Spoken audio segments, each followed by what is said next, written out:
Good afternoon, folks. Just seen people come in as attendees. We'll give a second for that to happen. Can't find my mouse. There it is. There she is. Gonna promote Roslyn.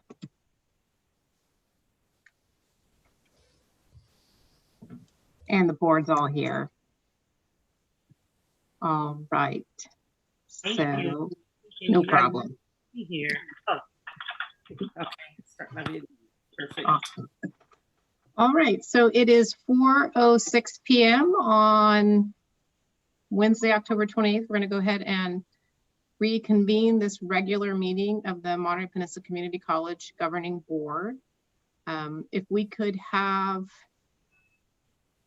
it looks like first things first, I get to do something super exciting. I get to swear in our new student trustee.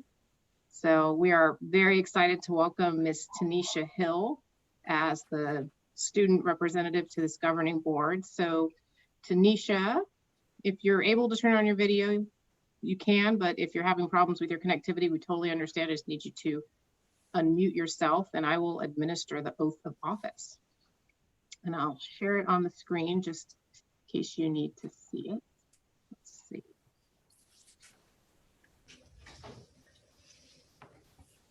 All right. So if you could repeat after me, Tanisha. Let's make sure you're unmuted.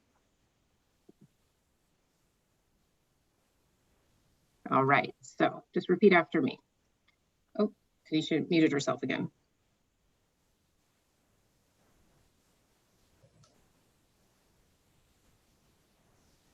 There you go. All right. So I, Tanisha Hill,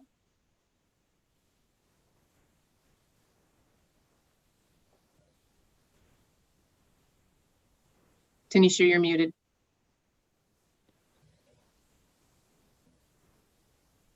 All right, there you go.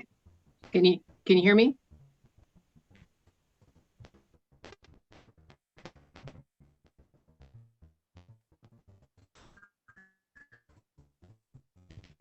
Gotta love technology.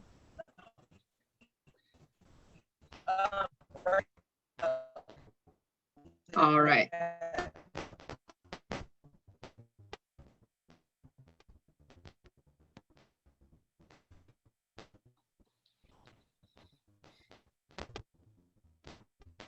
You know, why don't we go to the roll call and the pledge and see if we can get Tanisha to a good spot where she's got some connectivity. So, Doreen, if you could call the roll, please. Yes, thank you. Chair Yuri Anderson. Here. Vice Chair Lauren Steck. Here. Trustee Roslyn Green. Here. Trustee Marilyn Dunn Gustafson. Here.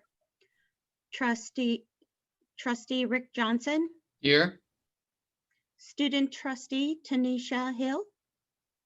If you're able. Give a thumbs up. Okay. And Superintendent President David Martin. Here. We are all here. All right. So it looks like Tanisha dropped off. So when she comes back, we'll get her back in the room and try to do this. Let's see, Mr. Cannoli is asking if we can enable a phone call option for audio for participants who are having connection trouble. So I believe there is a phone number to join the meeting. If we could put that out there, that would be great. Thanks for the idea, John.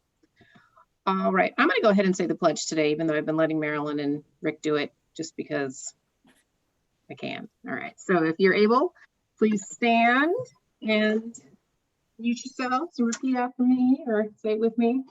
Thank you, Marilyn. I pledge allegiance to the flag of the United States of America, United States of America, and to the republic for which it stands, one nation, under God, indivisible, with liberty and justice for all. for all. All right, thank you. So we're using a new format this afternoon. We're using the Zoom webinar to make it easier for the board to interact and for the public to know who is on the board. So we'll try that out.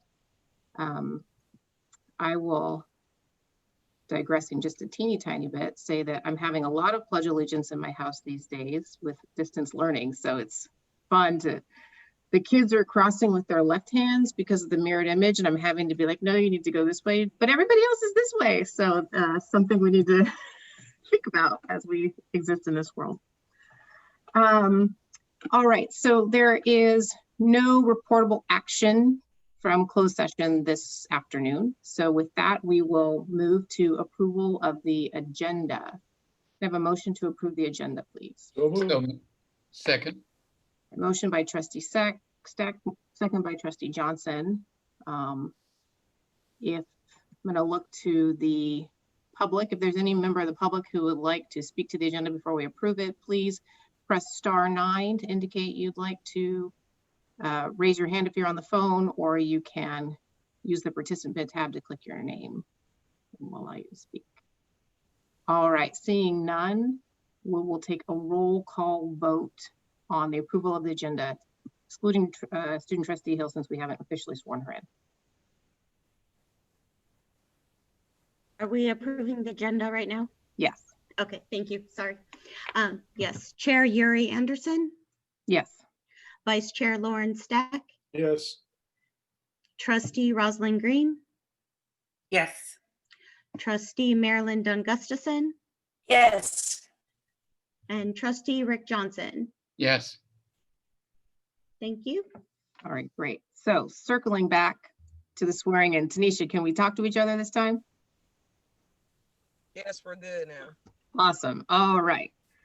So you can raise your right hand. I will administer the oath of office.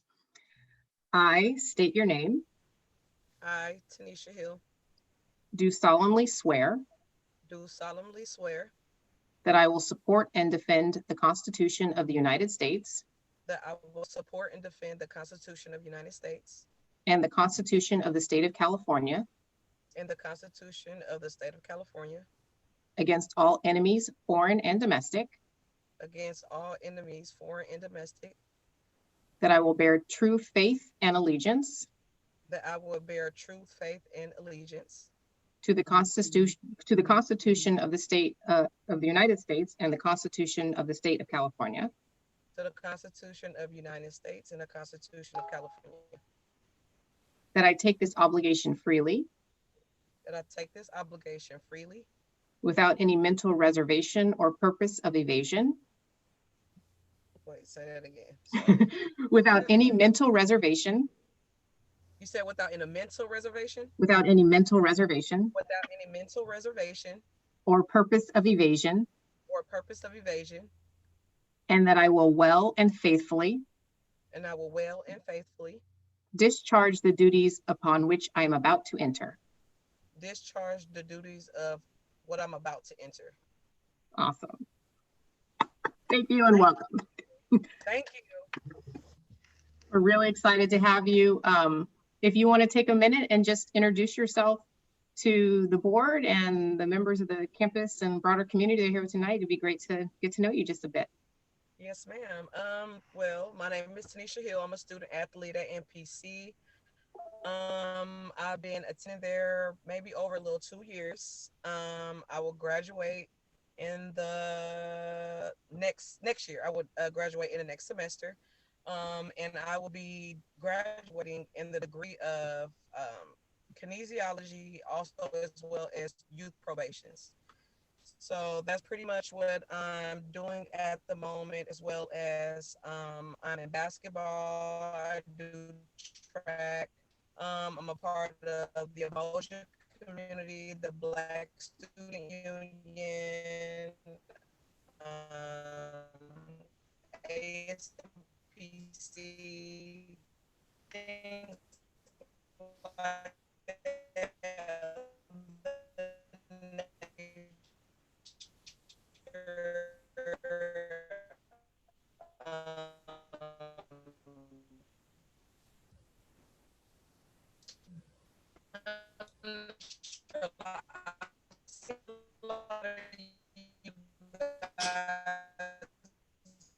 Tanisha, you're all kinds of glitchy on our end.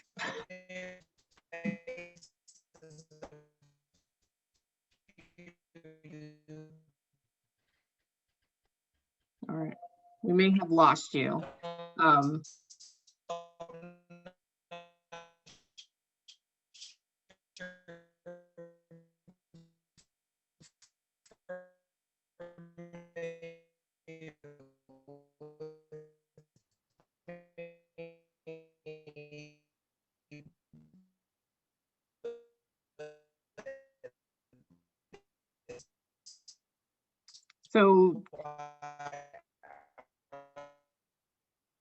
So David, I'm gonna ask if we can get Tanisha set up with some sort of place on one of our campuses to participate in our meetings if necessary, so she doesn't have to take these meetings from the car. That would be helpful. I know that stretch of highway between Seaside and Marina, I'm always warning people I'm about to fall off, so. But welcome. So next, we are going to move to public comment on non-agenda items. We did have one public comment that was submitted in advance of the meeting, which is a letter of encouragement from the MPCAT. So that is officially a part of the record, but if any member of the public is here this afternoon and would like to speak, again, just go to the participant tab and raise your hand or hit *9. All right, I see Kevin Donahoe. I'm going to go ahead and unmute you, Kevin, and invite you to give a 3-minute public comment. Thank you. You all can hear me? Yes. Great. Hi, I'm Kevin Donahoe. I am the chairman for the Automotive Technology Department's Advisory Committee, and we've drafted a letter, and it's a letter of encouragement to all of you. Dear Board of Trustees, in this time of uncertainty, we applaud the leadership of Monterey Peninsula College for its dedication to serving the needs of students in career and technical fields. We are aware that many colleges have opted to shift their curriculum entirely online to deal with this crisis. While this may permit students in academic fields to continue to pursue their educational goals, students in hands-on areas like auto tech are left by the wayside.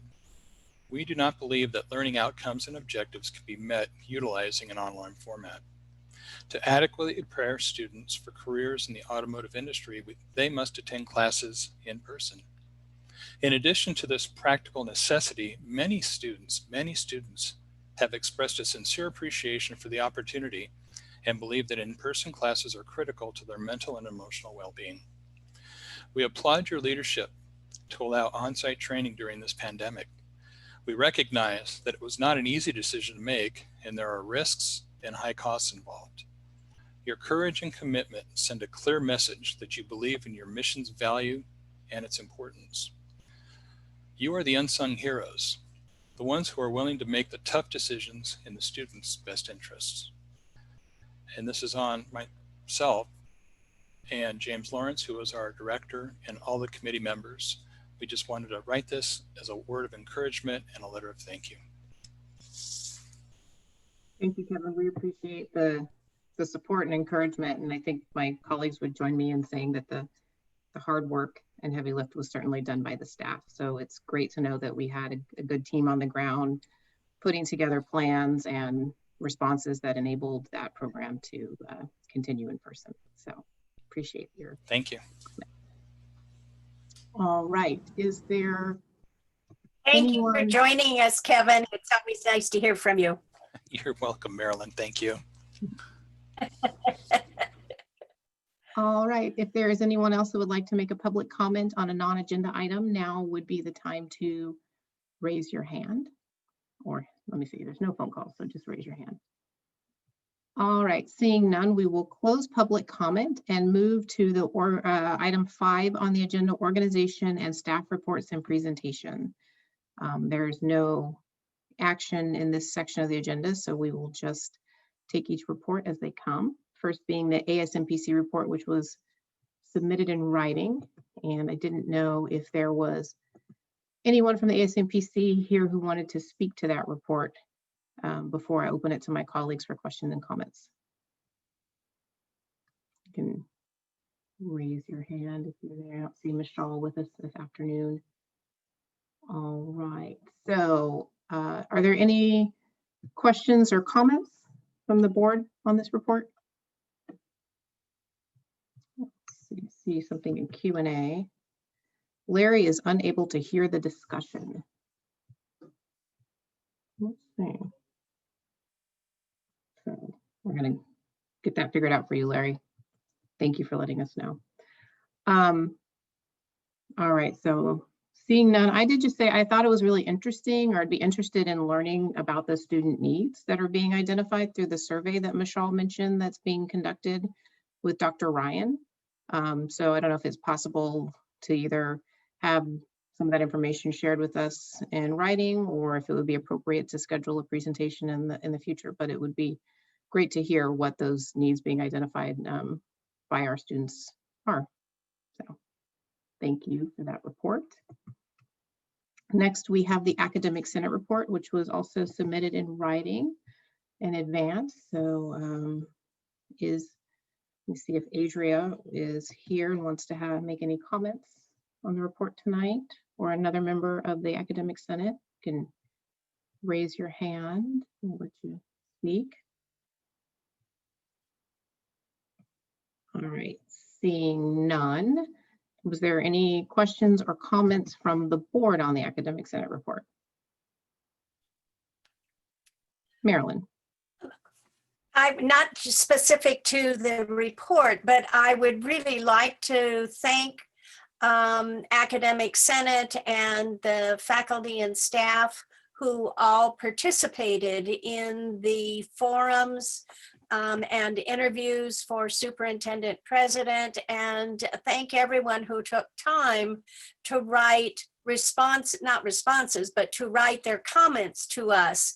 I found those very valuable, very informative, and if Adria would convey the thanks from me and perhaps the rest of the board for the participation, I'd be very grateful.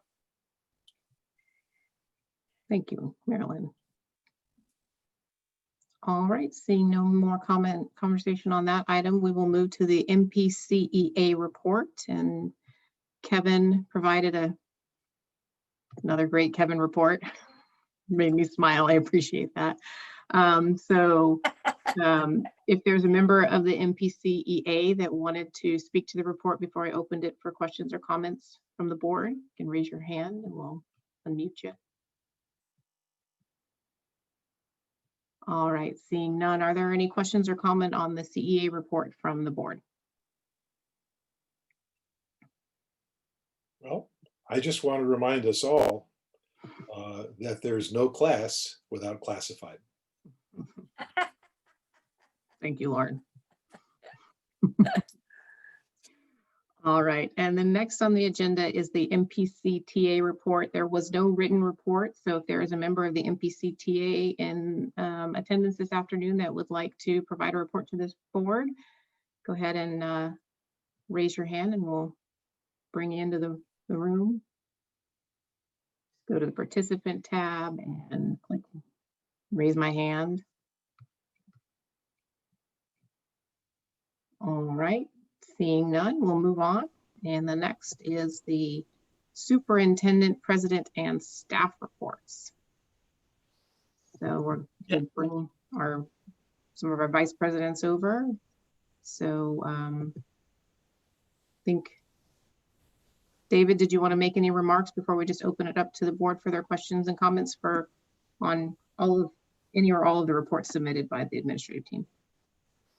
Thank you, Chair Anderson. No additional comments, but we stand ready to answer any questions that the board may have. All right.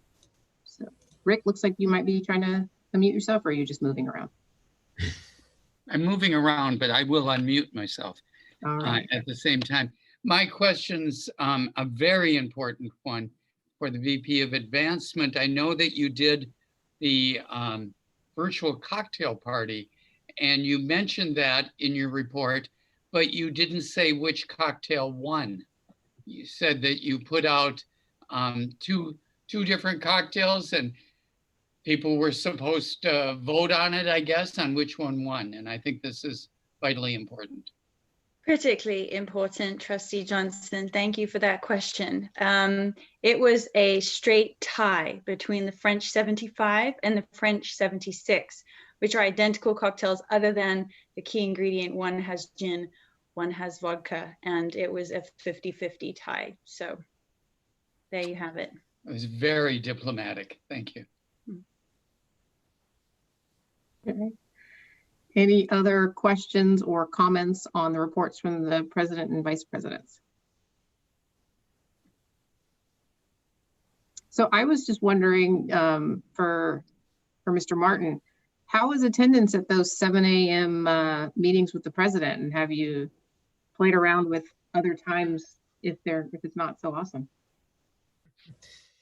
Thank you very much for the question, Chair Anderson. And the attendance has been good. And one of the things that we're looking at as we move into the next semester is alternative times for the superintendent and president office hours. We did try and find a time that most, if not all, of our campus may be free. So that 7 to 9 o'clock time slot was identified, but we are continuously looking at making sure everybody has a chance to participate. So the time may change, but to answer the question directly, we do have a list of individuals who are in the waiting room bright and early at 7:30 in the morning, which is exciting. And are you seeing a good distribution between like employees and students in those office hours? I'm telling you, I was never up at 7 o'clock in the morning when I was in college. So. I am. It's a wonderful mix of the campus community. And I will say that many of the early birds come very well prepared to have a conversation on a topic that they're very excited to speak on. So the preparation beforehand is very helpful, but it is a great mix of our campus community. Well, I'm glad that you're making that time and that access available.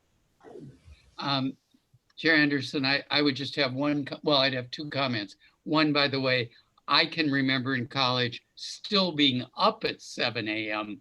when I was really cramming because I hadn't been going to classes perhaps as diligently as I should have before an exam. The other is on the academic affairs report, and particularly the liberal arts news from Diane Boynton, speaking about perhaps bright spots, but also challenging spots that she collected from staff, from faculty members. And I really thank you for that, because I think it gave a very, very good feedback on what was going on with our virtual classes. So thank you to Diane on that. Thank you for that. I'll also offer a thanks to Mr. Walker for his report. It was very comprehensive.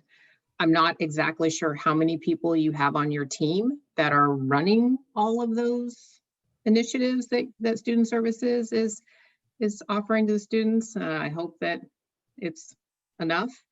And I just want to say that I've had a number of people in the community just reach out and express their appreciation and their excitement about the Comcast program that MPC is offering, that really seeing that as a critical access point for our students during this COVID time. So I wanted to make sure that got back as well, that people are certainly noticing that the district is taking the steps that it needs to try and ensure that students can continue on in their learning despite this disrupted environment. So thank you for bringing that partnership forward. All right, so if there's no other question, oh yes, Lauren, go ahead. So you bring something up. I didn't want to ask this, but now that you brought that up, I do have a question about the Comcast contract. In Larry's report, he notes that there are a number of students who couldn't take advantage of it for two different reasons. One is that they're in households that already get Comcast, which I understand. But the other one is there are a number of students who live in areas that are not served by Comcast. I'm just curious, how large is that group of people that we would like to be able to support, but we can't because they don't have access to Comcast?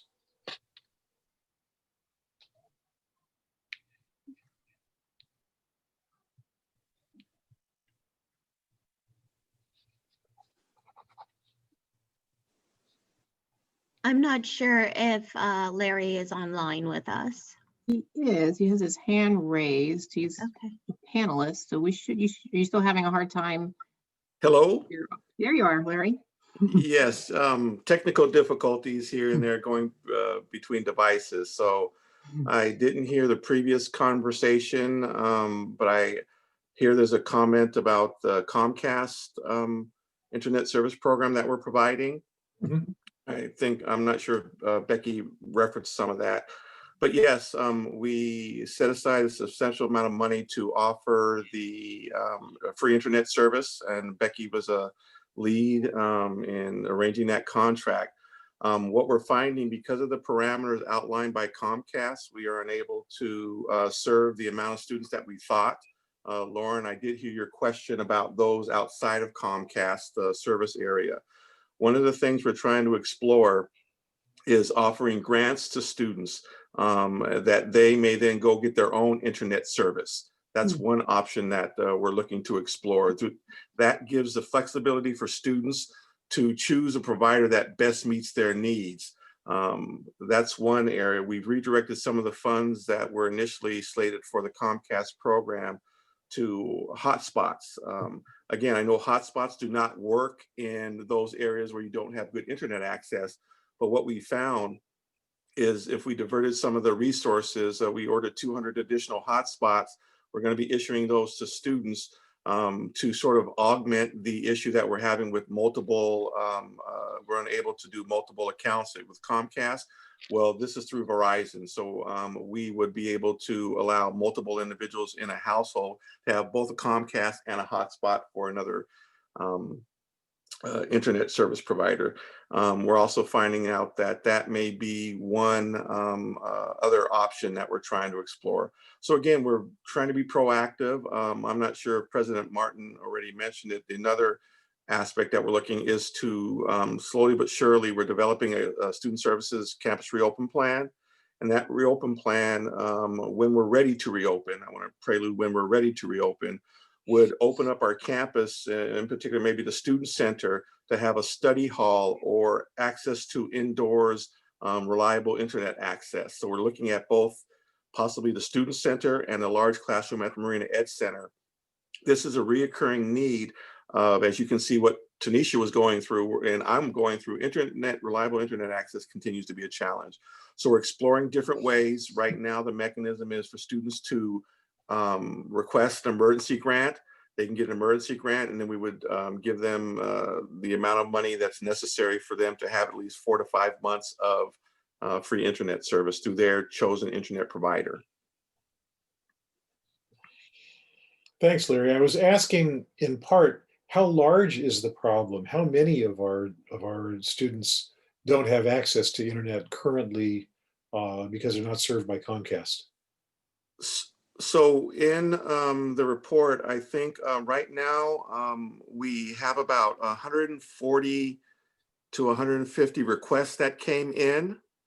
And of that, we have issued 40 codes. So that lets you know 100 students were unable to be served through the program. So that's what we know. What we do know that students who, through anecdotal information, is that it still is an equity issue. There are students who need this reliable internet access, and the means that are currently provided, it's still an unmet need. And I think it's large enough where we need to be proactive to look at different types of solutions beyond the Comcast internet, aka the hotspot, also reopening our campus, not just the Monterey campus, but the Marina campus, for reliable internet access to allow people to come to study. Now we know that that is going to need to be worked out with some detail, but I think it's a larger, it's significant enough where we need to start some proactive actions to address it. Thank you, Larry, and I agree with you. I'm so glad that you have already figured out how to reach, or at least potentially how to reach other students who can't get us currently through Comcast. I'm excited about that. Thanks. Thank you. All right, thank you. All right, so if there are no other questions or comments from the board on the reports from the superintendent or the vice president, we'll look to the public. If there's any member of the public that would like to make a comment on any of the reports presented in item A, please raise your hand and we will unmute you. So that would be the ASMPC report, the Academic Senate report, the MPCEA report, or the superintendent vice president reports. All right, seeing none, we'll move forward. I'm going to just ask, so we had someone's joined the meeting as Tanisha Hill, but I'm not sure who that is. She's got her video on. You could introduce yourself. We have two Tanishas in the room. I'm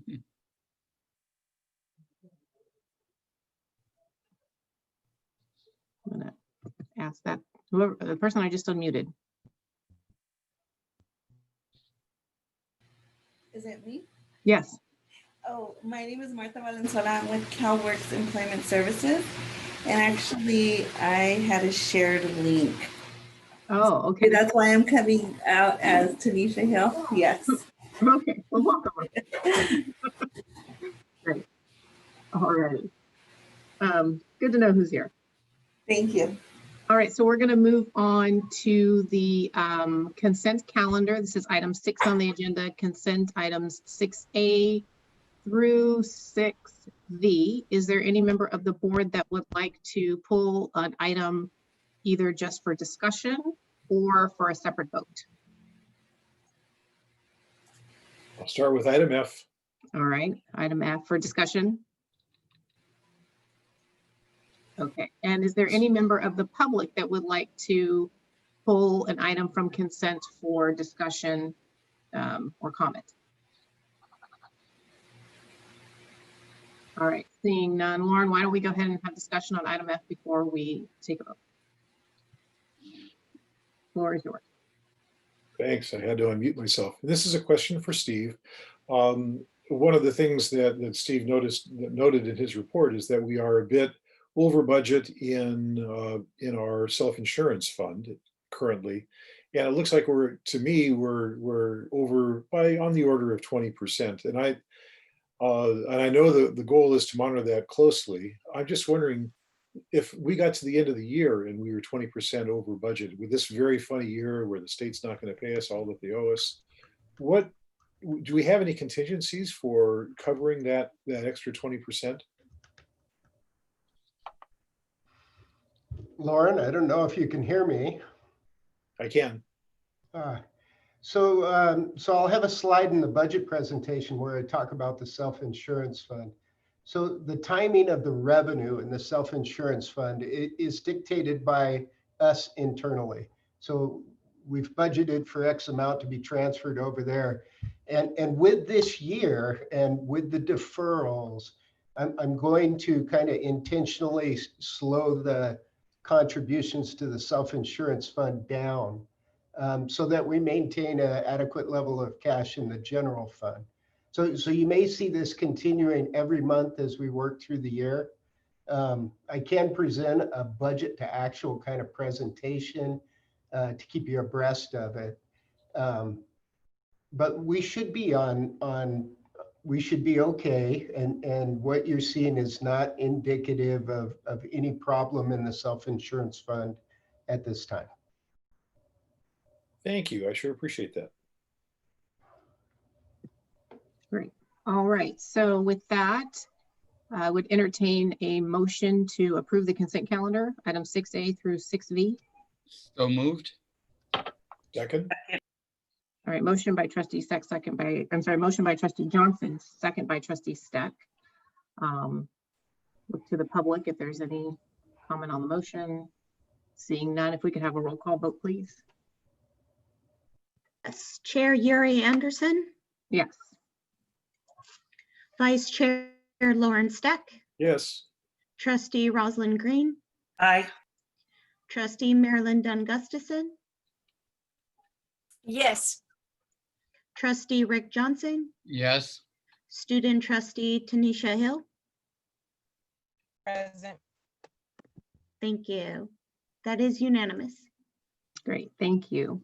All right, so we're going to move on to new business and start with item 7A, proposed budget presentation from Mr. Hagler. So if we can get Steve promoted as a panelist so he can have all the powers that a panelist have, that'd be awesome. And I will look to either Mr. Martin or Mr. Hagler to kick this presentation off. Sure. Thank you very much, Chair Anderson. And as Vice President Hagler gets the screen presentation up and running, I will take a moment to let the board know that this is the final stop for the development of the 2020/21 budget. As we've presented in past board meetings, this is a budget cycle like none other.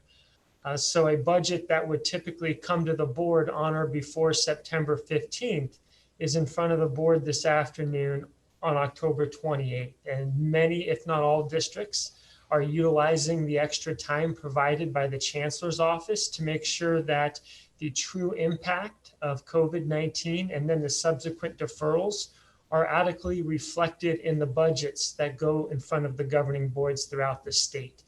So Vice President Hagler has a great presentation lined up, which will cover many of those aspects. And then we will be able to answer questions at the end of it. So with that said, I'll pass it off to Mr. Hagler. Great, thank you, President Martin. So it's a brief presentation, and if you're in the audience and you've had a chance, we presented this at a budget forum. It was presented to the budget committee. It was presented to all of the committees on the campus. And so I'll dive right in. So the state budget update. So when I presented the tentative budget, I was telling you about the May revise. I was telling you about how the grandiose budget that the governor proposed in January had been severely impacted by COVID-19, by the economy, by the recession. There's great uncertainty regarding the revenues, and he announced that the state was going to be suffering a $54 billion shortfall in their budget. And as such, education's about 60% of the state budget, and education was going to share in those woes. And so the May revise, they presented an 8% reduction in our revenue for community colleges. So we incorporated that into the tentative budget, and it was about a $3.1 million reduction. Well, at the same time that I'm presenting the tentative budget to you, the board, for approval, both of the houses of the legislature were negotiating with the governor. And the very first thing that those houses proposed was not reducing education's funding. In fact, they came to agreement with the governor, passed the Budget Act, and they preserved our funding equal to our 1920 year funding. So that was really great news for us. However, the facts regarding the decline in revenues at the state level were in debate somewhat, but nobody debated that there was significant decline in the economy that was going to impact state budgets. So the way they dealt with that in the budget was they used their 2021 budget and their 2022 budget to pay us that 8%, the funding equal to the level that we had in the prior year. And they use a technique they call deferrals to do that. And for MPC, I've estimated the deferrals to be about $7 million. And so in effect, what they're doing is in their 2022 budget, they will have a line item, which is payment to the community colleges for monies that were owed to them in the 2021 year. They did not include a COLA in this budget. So there was a COLA proposed back in January. The May revise, the governor removed it, and both of the houses of the legislature agreed not to fund a COLA this year. And then with that, and understanding how difficult the impact of budgeting was going to be, everybody's deadline was extended out to October 31st, just as President Martin alluded to a minute ago. There was some good news in the state budget. We got a new COVID-19 block grant. So the state was the recipient of some federal CARES dollars, And they kind of matched those dollars and distributed them out to the community colleges. So we got that. The block grant can be used for that transition to online ed that we've been going through, but also for PPE and some of the supplies needs that we have as a result of COVID-19. We did get the Student Success Grant. So this is great news for students and financial aid. And that was included in the budget. Many of the categorical programs receive a COLA if there is one. And so because there was no COLA in this year's budget, many of the state programs also do not receive a COLA. But good news in strong workforce and student equity. As you may recall at the tentative budget, I was talking about the serious reductions that were going to occur to strong workforce and student equity and achievement. They pulled back on that, and they're funding them at the same level as the prior year as well. So I'm going to talk just a little bit. This slide kind of represents the Prop 98 pie for community colleges. So a moment ago, I talked about how state revenues were impacted, and that didn't change, even though they decided to fund us at a level equal to last year. So this slide kind of tells that story. If you look over in the far right column, percentage of change, you can see at the very bottom that it's declining by 8.9%. So the point I want to make here is that in spite of the economy, in spite of the impact to our state government, they're still attempting to fund us at least what they did last year. So now it's really dependent on the economy to come back up, and if it does, then that will be great for community colleges. And if it doesn't, this could be a continuing kind of recession into the 21-22 budget year. With all of that, we have our MPC budget goals, and our budget goals that were in the tentative budget are the same budget goals that are in our final budget. Community colleges are always expected to meet the demand of the economy or the community. And in a declining economy, it's expected that students will return to community colleges. So we were really expecting an increase in demand in this year. And so in spite of whatever our budget is, we have to be able to meet that demand. So it's our #1 budget goal. We want to implement our EMP, our Educational Master Plan, and all the goals and strategic initiatives that are included in it. We need to do this through a lens of equity. One of the biggest issues with transitioning to online is what's happening to the students who are unable to do well in that type or that modality of education. We fully intend to maintain staffing levels. It's good to be at a community college district. It's great that the governor decided to fund us at prior year. If you're watching the news in the community, you may hear about the cities and local governments that surround us that are not having such a good go of it, and layoffs and furloughs are being considered and are happening at some of those local governments, and we don't expect them to happen at MPC.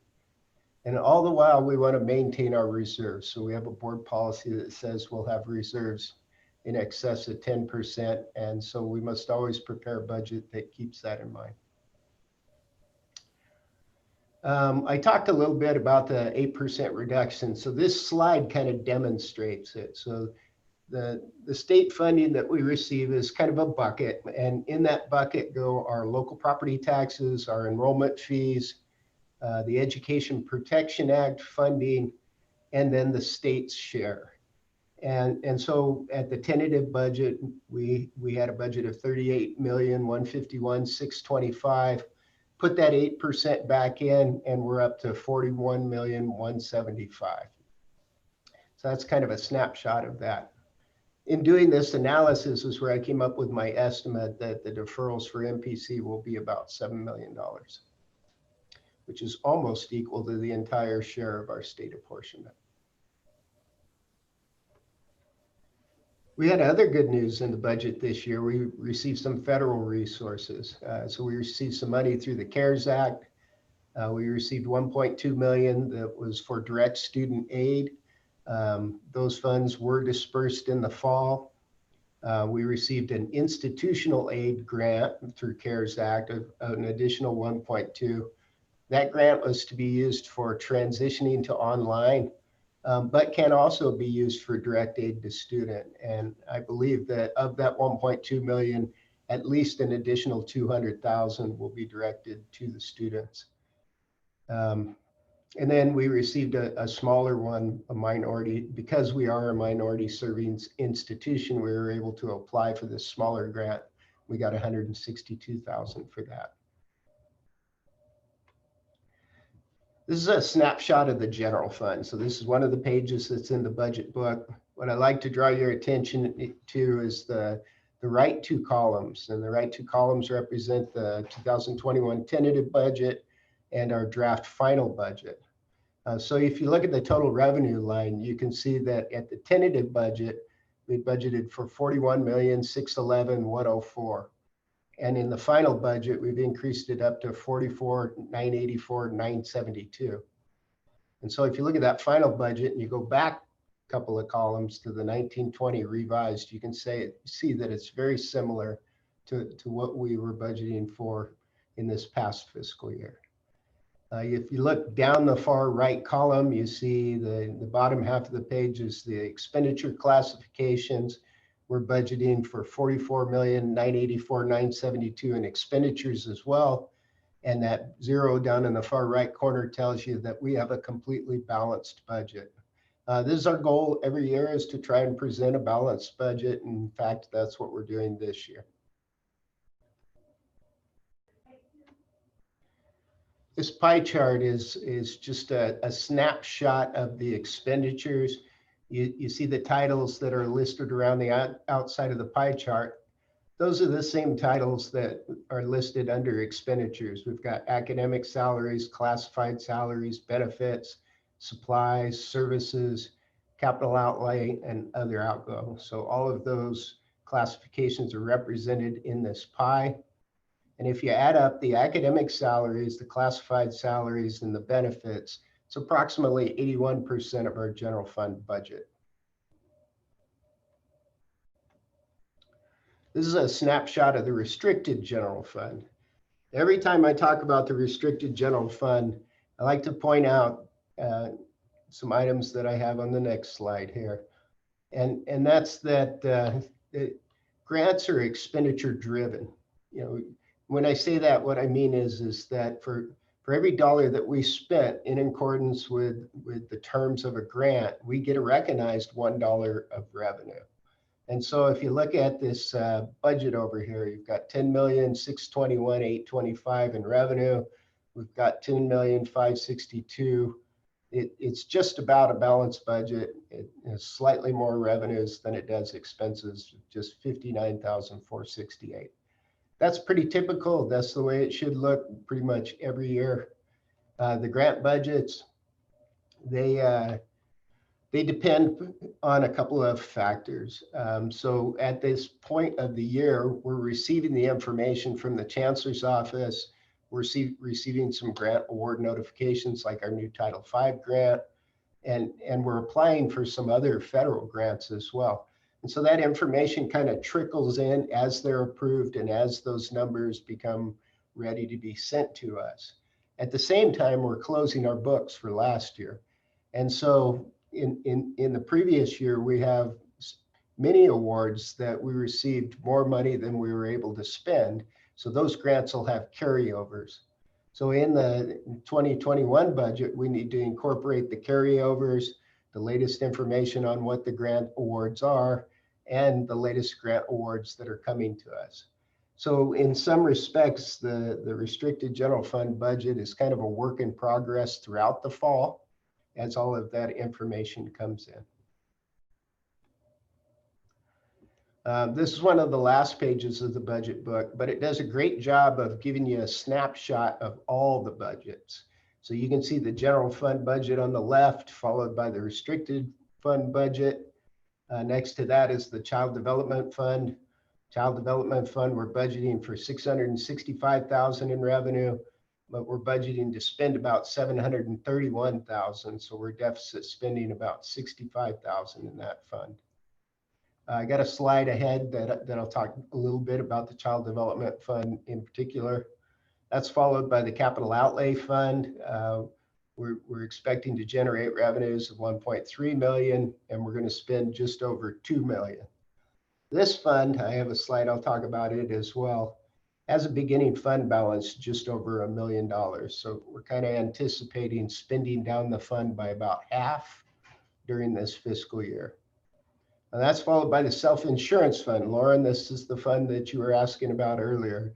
So we have budgeted for 7.1 million in revenue and 7.7 million in expense.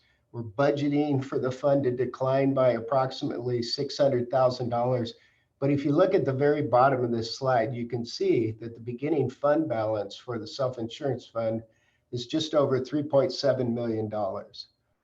So this fund balance is more than adequate. In fact, it's probably ranging in the excessive range. So we really do want to manage that. We don't want to over contribute to the self-insurance fund. And one of the reasons for this is that, and I have a slide coming up on this that I'll talk about it, but is that our claims expense under COVID-19 in the 19-20 year was actually much lower than we expected it to be. Next to that is a parking fund. The parking fund is really interesting. So typically the parking fund is used, it collects the revenues of parking sales and tickets and all of that. And if you go outside and look in the parking lot on any given day right now, you'll see it's pretty much empty. So I had to go back and reevaluate what we would expect the local revenues in the parking fund to be. Generally, we expect them to be close to 500,000 in any given year, which is normally enough to support all of the expenses of the parking fund. The parking fund is primarily used to pay for campus security. And so when I went back and I analyzed the possibility that, first of all, I have to have a little bit of a crystal ball to look out there and say, you know, are we going to have any parking sales this year or not? But I think as of now, we've pretty much made the decision that we've got an online spring to follow our online fall. So I'm not expecting that we're going to be able to generate really any parking revenue at all. But we will have all these campus security officers here. We will not be furloughing anybody. In fact, we do need campus security more maybe now than ever. We do have to watch the campus. We have to protect the employees, especially those that work at night. We have had kind of an influx of homeless that will come onto the campus in the evenings. So for the most part, we're maintaining our staffing level there. And so without the revenues, I had to prepare analysis to support that I needed a $450,000 contribution from the general fund to support this. My expectation is that COVID-19 will at some point end, that we will bring students back to campus, that we will again in the future have parking sales. So I'm really hoping that this contribution from the general fund is a one-time kind of deal. But it's very important that we have security on campus and very important that we, you know, push the revenues over here to support that. There's a couple other smaller funds. We've got the building bond fund here. We did just receive the property from FORA for out at the Public Safety Training Center, so we can move forward with our Public Safety Training Center project. We have a $1.9 million baseball field that will be completed here in November. And so we're budgeting to basically spend out the bond fund this year. I hope we get really good news in the election here on November 3rd. In addition to that, we have an OPEB fund. It's kind of a set aside. You can see here it has a very sizable fund balance in it as well. $3.1 million fund balance, generates about $110,000 in interest revenue every year. At this point, we're not budgeting for a contribution to go from the OPEB fund to our irrevocable trust. Yesterday, I attended the JPA meeting and received the quarterly statement for the most recent quarter. And next month, I will be putting that on the board agenda for you guys to see. But if you add up this fund balance plus the amount of money that we have in the irrevocable trust, we're getting very, very close to a fully funded OPEB plan. So that's kind of the highlights of the all funds summary. So the Child Development Fund, I told you I'd have a slide about that. Well, if you don't have students, you don't often have children over in the Child Development Center. We have a contract with the state for state preschool. And as such, those revenues can be impacted by not having students out there. My understanding after discussing with Larry yesterday is that the state also recognizes that COVID-19 has impacted child development. And so they may or may not be holding us to the letter of the law of the terms of those contracts. They may give us some form of reprieve. Local fees, some parents take their children out there and pay the entire cost of having them in the Child Development Center. Obviously, there's fewer parents doing that right now as well. So the combination of state and local revenues really needs to be closely monitored. The Child Development Fund had a pretty small fund balance. And in our budget here, we're actually projecting that it goes negative. So this is a very important fund to monitor because in the end, we don't want to have a negative fund balance. At some point in the year, I could be coming back to the board asking for an additional contribution to the Child Development Fund. The parking fund, I talked about that. Their online instruction really impacted their revenues. Planning for a $450,000 contribution and hoping that it's not ongoing. Self-insurance fund was really interesting. We had a presentation by Alliant, our health insurance broker, and they pointed out to us that there's this loss ratio that they always show in their reports. And typically our loss ratio is over 100%, which means claims expenses are rising sharply. But for this past year, they were showing us a schedule where the loss ratio was down in the lower 90s, which was really unusual. But what that really means is I just need to monitor the self-insurance fund. I don't need to over contribute to it. And because otherwise then it starts looking like we're putting money in a self-insurance fund for no real purpose. So we're going to monitor that. Every year they give us an actuarial valuation kind of telling us what needs to be there to pay out the claims that have been incurred but not recognized.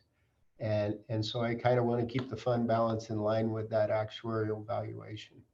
So we're budgeting to spend more than we're going to contribute this year. And we need to monitor that fund as well. Between those two funds, the self-insurance fund and the OPEB fund, is significant resources.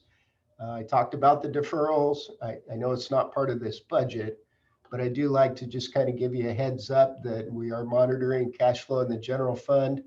And one of the first places that we can go to provide cash for the general fund is to borrow from ourselves.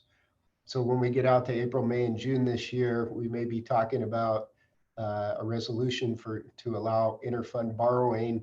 And if we needed to, we could borrow from the self-insurance fund and the OPEB fund to support the general fund. That way we don't have to go out for a TRAN. That way we don't have to go out for a loan from our county office of ed. And hopefully we will be able to weather the deferrals. Capital Outlay Fund and the Building Fund, I just got a slide here that presents the projects that are going on. We have the Public Safety Training Center out at Fort Ord. We have an architect who's been hired who will begin designing a facility out there. The ball field will be finished in mid-November.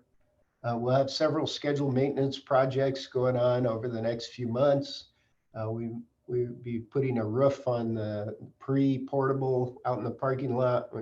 Maybe fixing some sidewalks, and we may be doing some work in the landscaping out at the Marina Ed Center. In addition to that, we have the coffee lounge here on campus that's been gutted. We've got an architect hired. We're working on redesigning that. This past week, I met with ASMPC. Was a really enjoyable meeting where I asked them for feedback as to what they see student needs being. When I talk about the coffee lounge, I think of it not just as a place to purchase coffee, but as kind of one of these places on campus that we could call an innovative environment for students.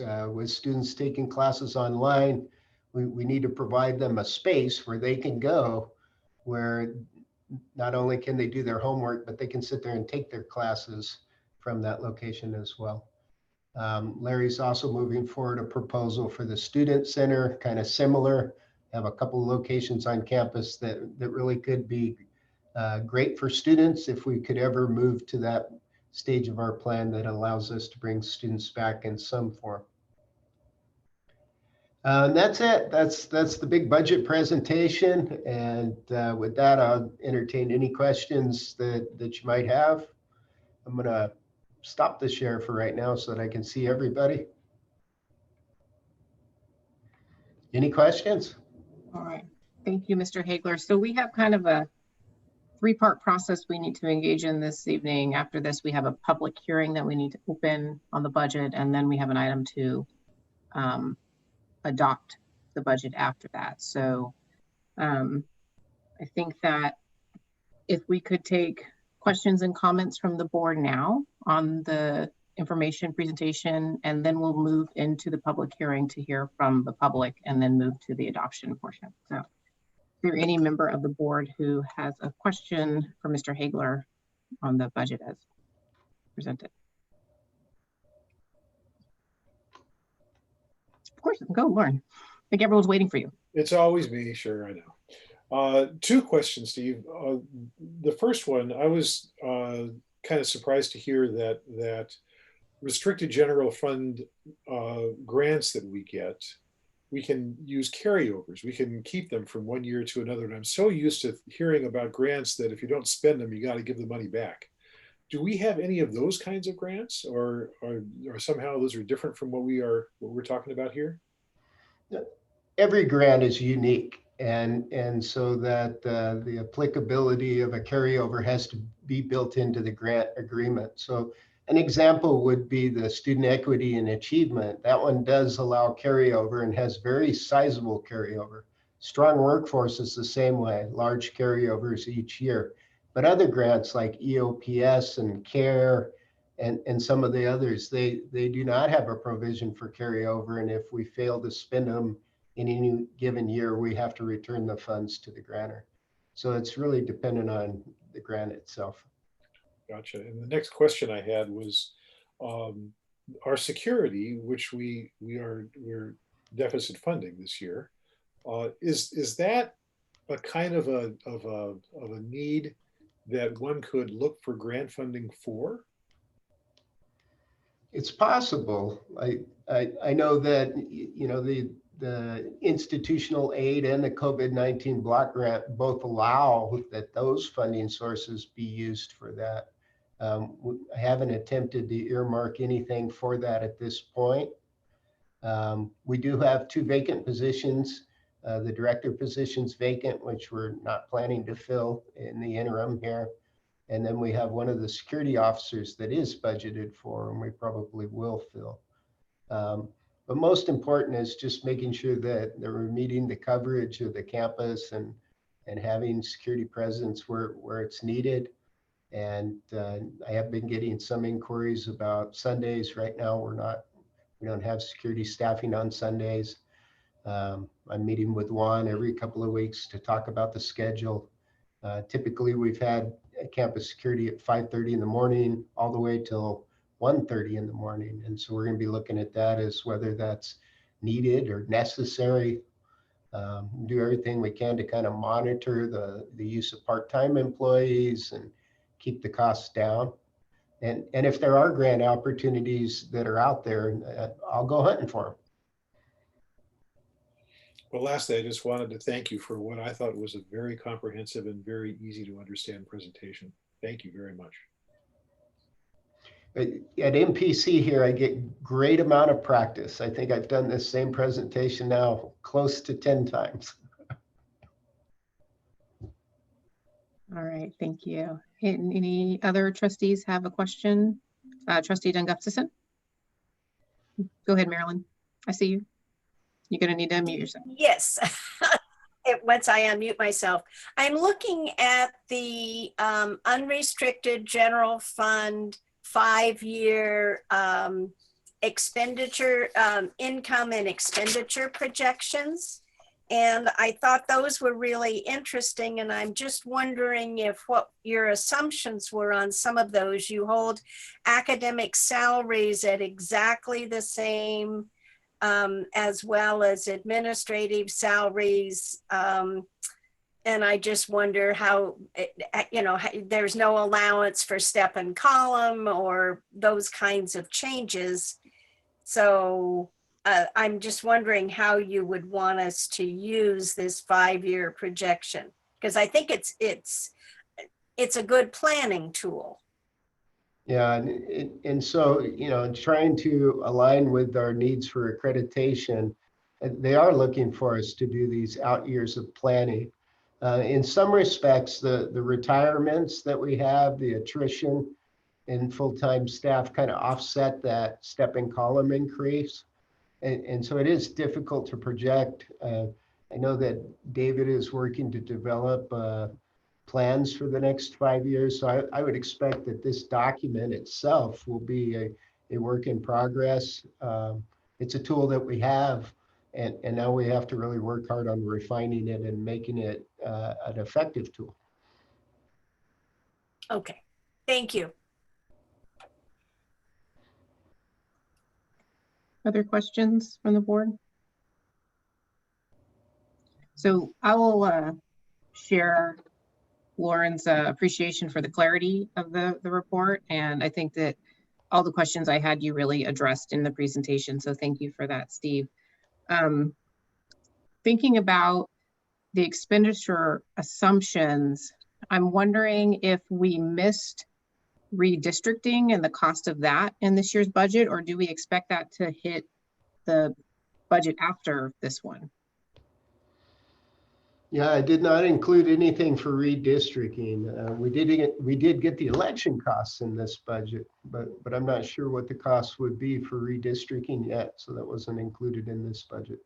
Yeah, it's just something, I mean, the census has kind of been this moving target. So I'm not sure when we'll actually get the results that the district will need to take the step to look at how our trustee areas are districted. But that is something that I would expect in the next 18 months, maybe, I don't know.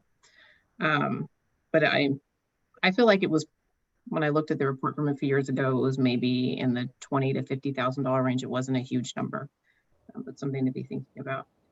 And then as you spoke about the child development and the potential for reprieve on some of the agreements that we have in terms of utilization of children, I'm wondering if there is current coordination going on between the district and local early childhood development partners like First Five, or if there's need for this board to engage in some advocacy at the state level to help move that conversation forward, because I think it would be important for the district and for our families to make sure that it's known that this is a needed kind of intervention at this point, given where COVID is at. And I don't know that that's a question for you, Steve.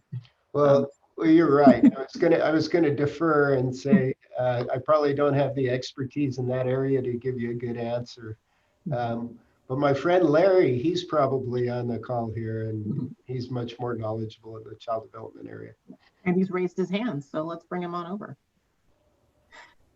Larry, you should be able to talk to us. Hello, can you hear me? Yes.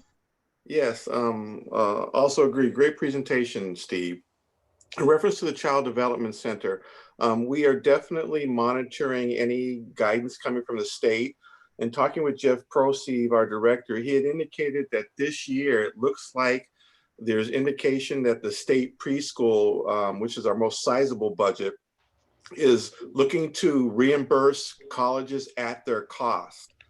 So that's a good sign. As many of you know, we entered into the preschool contract, which is almost about $600,000, but we have to earn that amount. What we're doing right now, we are serving about 30 children. We have 2 classrooms open. In the spring, because we've been successful, we've been operating about 10 weeks now. We're looking to, I've spoken with David and we've worked with Jeff to do the reopening plan with them to add another classroom. So add another 14 children to our current children load. So with all that being said, there's several positions that we haven't filled as well. I'm thinking that the budget may come in under and not over as it's currently projected because we haven't been filling all the positions. But right now there's indication that the state is going to reimburse colleges for the full cost of operations, which is a good sign. And as we hear more, we will definitely let you know and let the board know as well as Steve to be able to monitor that. In addition, we have several full pay families that are paying the full cost, and that's local revenue coming in. So, and as you know, Yuri, Jeff is highly engaged with the First Five. We just renewed a contract with First Five to offer Amber Kirshner an additional 2 years of funding, our dedicated counselor with First Five. So we are very integrated with the First Five and doing what we can to make sure that our local need to the fullest extent possible. MPC supports that need. As such, we're going to be opening up another classroom to offer 14 additional children to be served through MPC. Mr. Walker, but please do, let this board know if you need us to work the policy channels and kind of amplify the voice around the need for flexibility in this area, because it's important for our revenues, but more important for our students. So. Will do. Thank you. All right. And then my last comment is just that I'm looking forward to seeing building projects for the Marina Education Center get added to that capital outlay and building list in the future. So, all right. So last call from board members for comments or questions before we move to the public hearing. Tanisha, did you have a question or a comment? Oh, I didn't. I was just agreeing with you on the building, adding on the stuff. Awesome. All right. Well, thank you for that presentation. So what I'm going to do now is I'm going to recess the regular meeting of the MPC Governing Board and open a public hearing. And let me make sure I do the language appropriately. So we need to hold a public hearing and adopt the budget for the fiscal year. So with that, the public hearing is open, and any member of the public who would like to make comment to this board on the proposed budget as presented by Mr. Hagler is welcome to do so. Can raise your hand or press *9 if you're on the phone.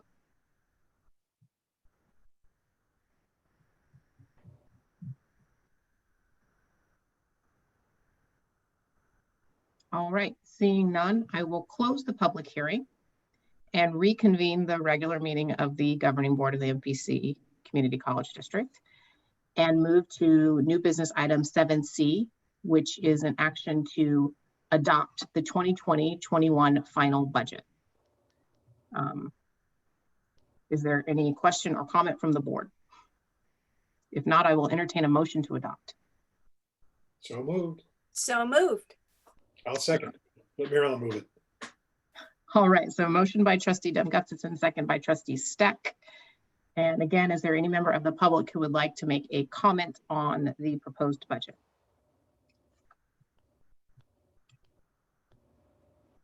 Seeing none, I'll ask for a roll call vote, please. Chair Yuri Anderson, Yes. Vice Chair Lauren Steck, Yes. Trustee Rosalind Green, Aye. Trustee Marilyn Dunn Gustafson, Aye. Trustee Rick Johnson, Yes. Student Trustee Tanisha Hill. Present. Thank you. That's unanimous. Great, thank you. And thank you, Steve, for making this so painless for all of us. All right. Next, we have item 7D, which is an action item to approve a resolution delegating authority to the district's interim superintendent president or his designee to execute an agreement for architectural services with Arcadis US Inc.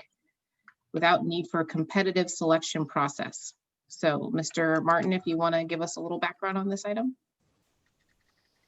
Yes, thank you, Chair Anderson. And Mr. Hagler, please don't go far just in case I misspeak or additional context is needed.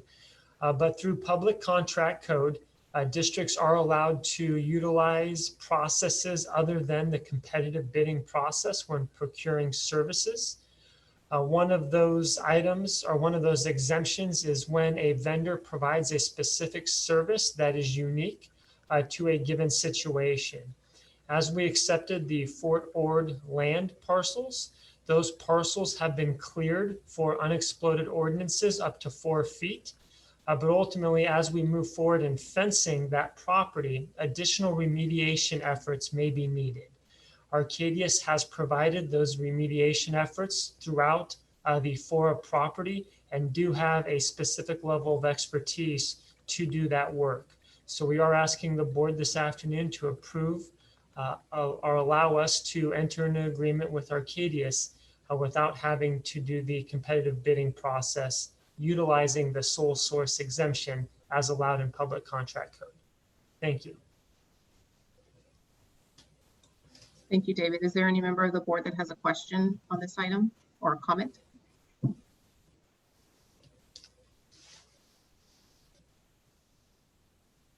All right, seeing none. Is there any member of the public that would like to make a comment on this item?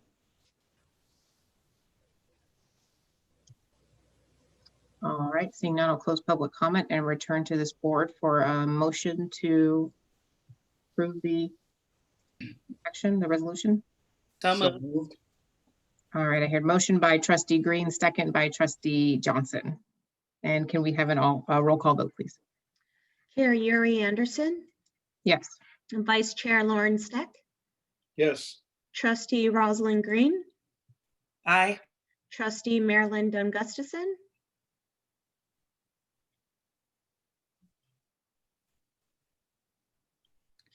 did she say aye? Marilyn, we couldn't hear you. Yes, I did. Sorry. Thank you. Trustee Rick Johnson, Aye. Student Trustee Tanisha Hale. It looks like Tanisha is frozen. Okay. It's cold out there. Oh, there, I just heard her say aye. I heard her say aye. Great. That is unanimous. Great, thank you. All right, so we're going to move on to item 7E, which is an action to approve new courses and programs as listed. So it looks like Mr. Cannoli, oh, there's John. I was looking for you on the list. So John, if you want to give us a quick intro on this item. Dr. Cannoli, I'm sorry. Good afternoon. This is the time of year where our curriculum committee is working very hard to process our curriculum revisions and new courses in the pipeline based on the wonderful work of our amazing faculty here at MPC. This is the first of probably 2 groups of new courses and programs that I'll be bringing forward. This particular group focuses primarily on our career education programs, offering some new courses in the area of public safety training, as well as 1 new course in business. You'll notice that we are starting to introduce more non-credit courses. These non-credit courses are designed to be taught as a mirror to the credit versions of the course to provide an alternate pathway for students seeking short-term industry certification and the ability to repeat courses for skill development, which is allowable under the non-credit guidelines. And so you'll see the business, EMMS, and fire courses in the 400 series as non-credit, along with a new non-credit certificate of completion in the emergency medical technician field. And it is very exciting to see our EMT program starting to take off. We'll have new program awards coming out of the Public Safety Training Center. And then the additional program that is Outside of those areas is the English Creative Writing Associate of Arts program, which is a repackaging of existing courses we have in our English program to award students a degree if they're looking for a creative writing focus as opposed to our traditional English transfer degree. So expanding opportunities for our students and really looking to meet the needs of our career education training programs. And I'm happy to answer any questions if you have them. Thank you, Dr. Cannoli. Are there any questions from board members? I would just like to comment that I was so gratified to see all of this, especially with those classes that affect first responders. And it really shows MPC is there in our community during this very difficult and challenging time. So thank you, John. Dr. Cannoli. Trustee Sack. And I have a question, John or Dr. Cannoli. It has to do with those mirror courses. Are the mirror courses that are non-credit, are they offered essentially at the same time and same location, same instructor as the credit courses? So it's essentially two different groups of people in one classroom? They are. So for example, Business 464 will be taught at the same time as Business 64, which is the credit version. The instructor will be teaching the same content essentially to both students. The non-credit students won't have the same kinds of assessment and grading requirements as the credit students, but the instructor is essentially teaching the two simultaneously. Thank you.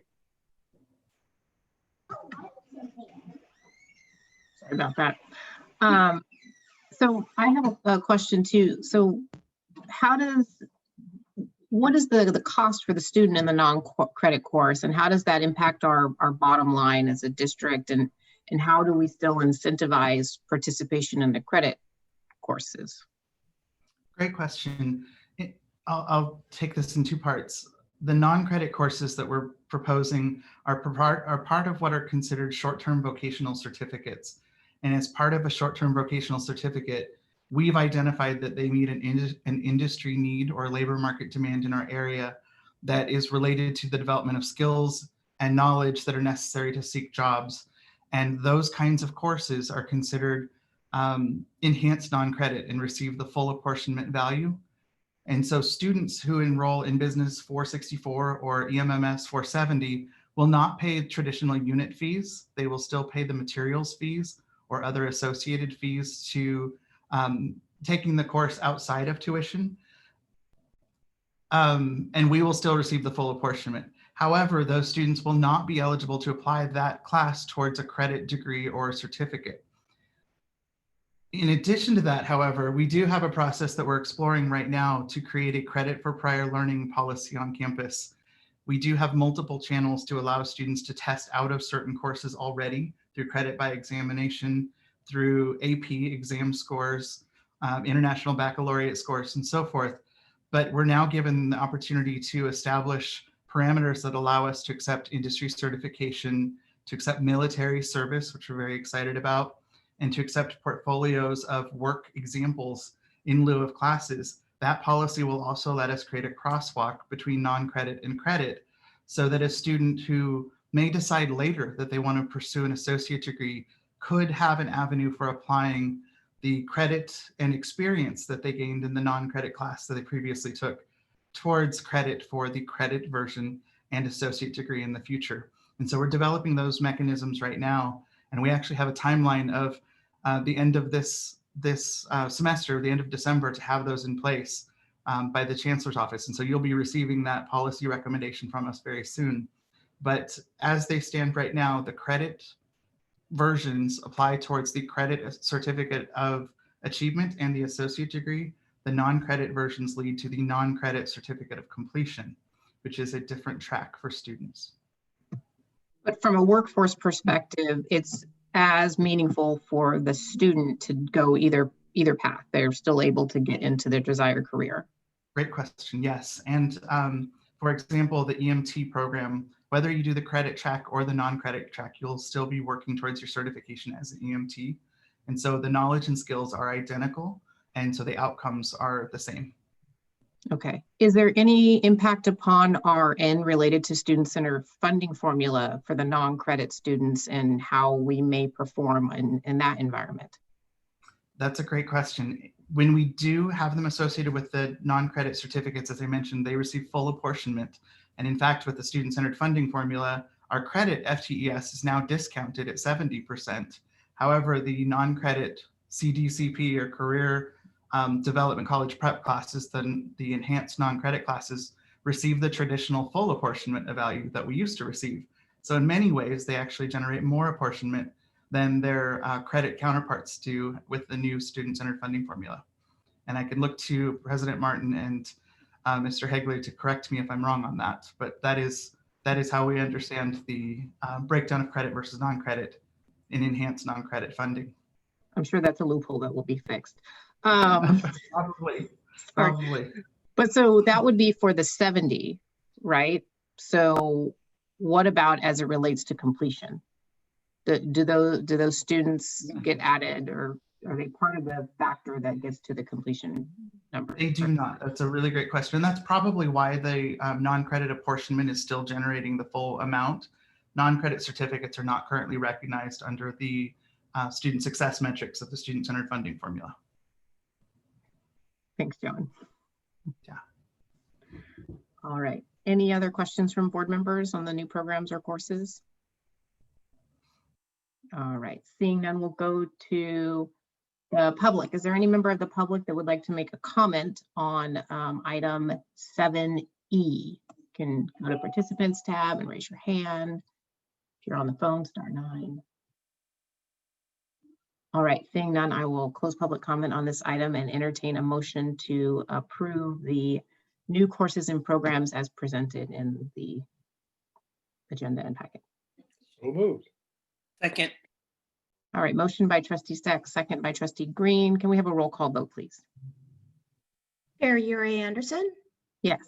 Vice Chair Lauren Steck, Yes. Trustee Rosalind Green, Aye. Trustee Marilyn Dunn Gustafson, Yes. Trustee Rick Johnson, Yes. Student Trustee Tanisha Hill. Present.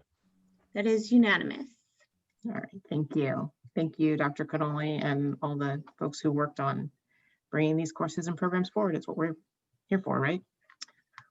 All right, so if the board is amenable, we're going to keep powering through because we do have members of the public here who I believe are interested in this next item, unless someone really needs a break and we can take a quick 5-minute break. So let me know what your preference is. Let's move ahead for all the fine folks that are here. Awesome, thank you. Rick decided for everyone, just so you know. Thank you.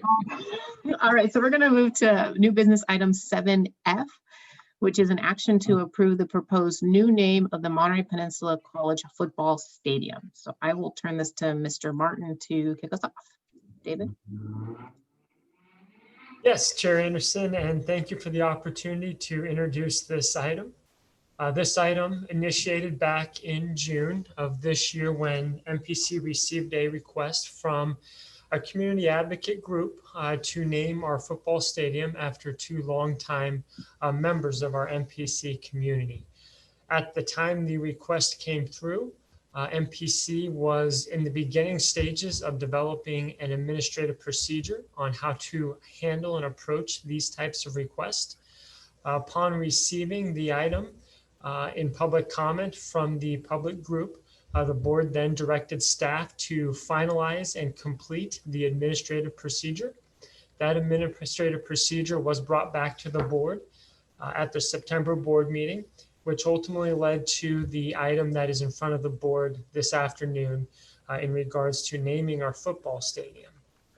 Real quickly, the items that are embedded in the background, I would like to pull out and draw attention to 4 separate items in regards to the recommendations in front of the board this evening.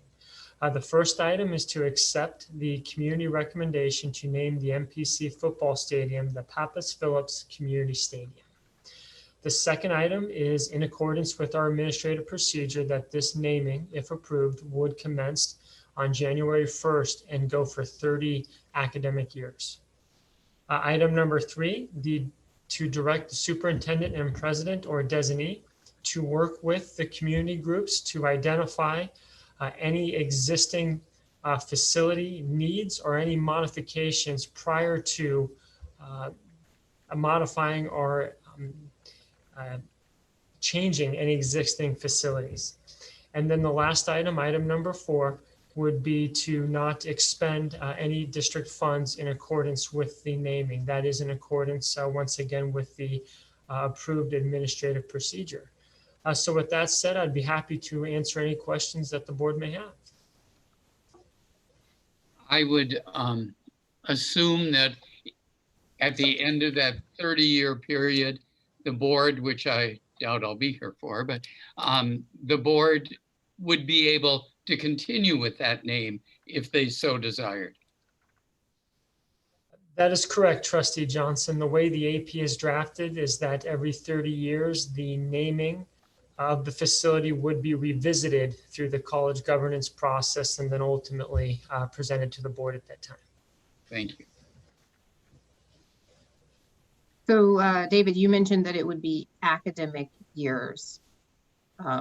So for clarity for all the folks that are going to be here in the future, we might include when that terminus is there, just for clarity in the motion, should we take this action tonight. And then can you just explain a little bit more by what you mean to work with the community advocates around modifications to existing facilities? Sure, and thank you for that opportunity to expand on that very important question, because the football stadium, as it's constructed today, has an existing footprint with existing facility and pieces of equipment that are currently out there. So in the process of modifying or including additions to anything that is currently out there as it stands today, those modifications or additions would have to be part of a conversation that would include the superintendent and president or the designee.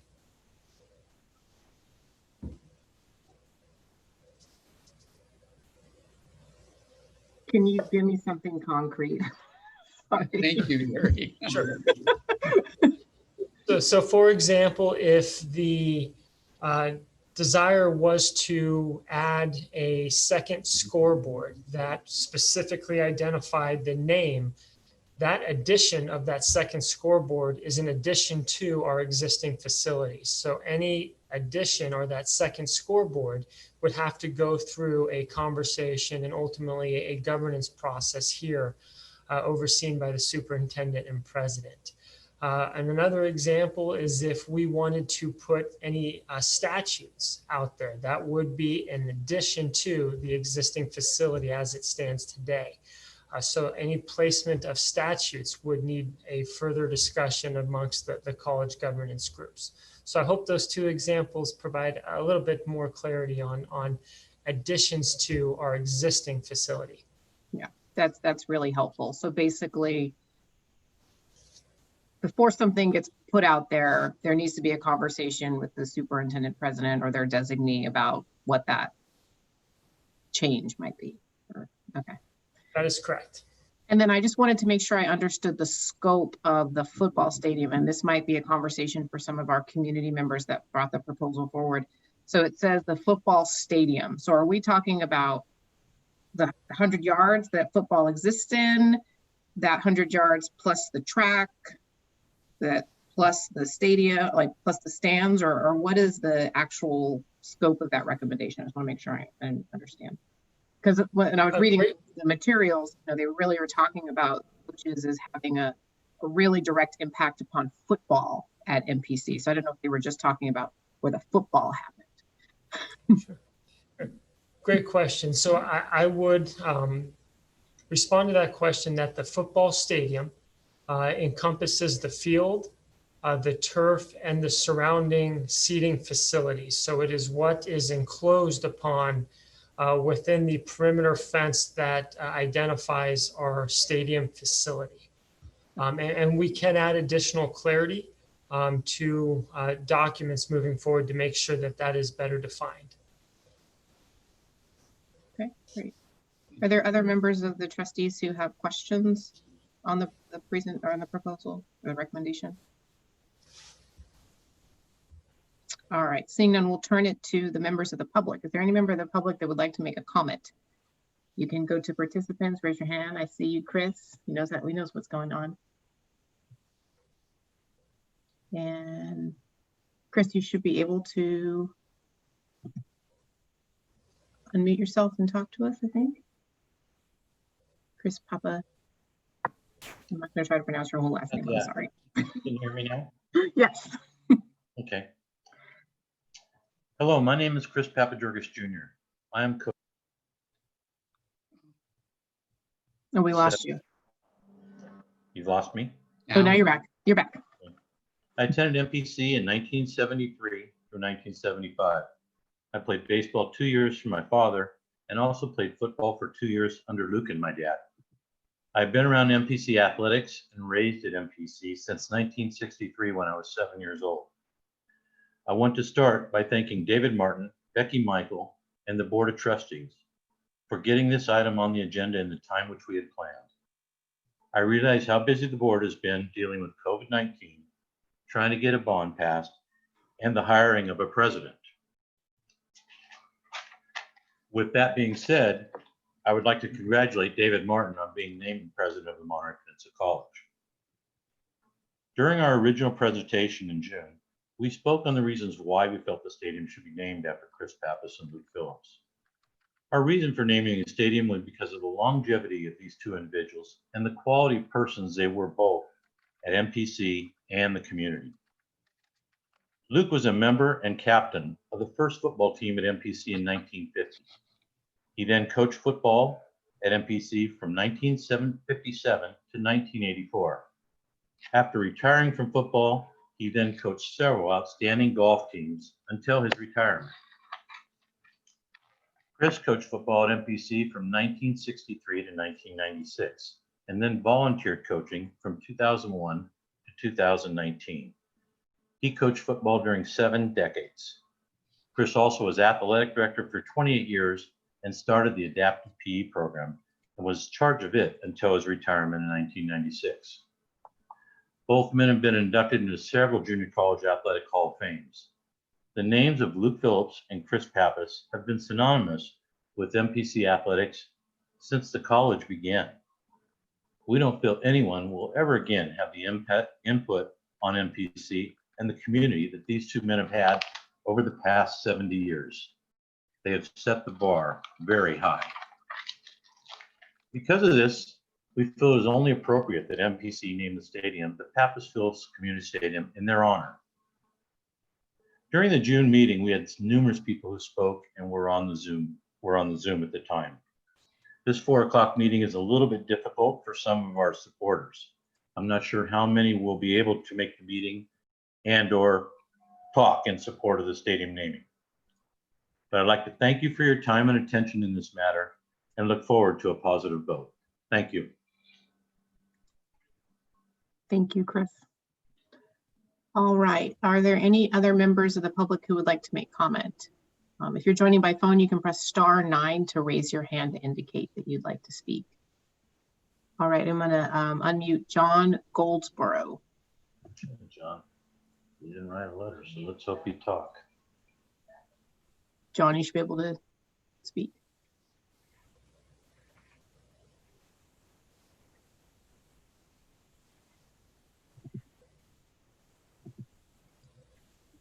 John?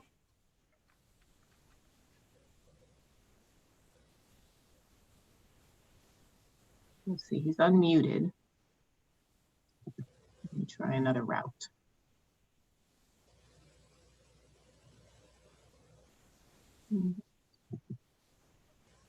John?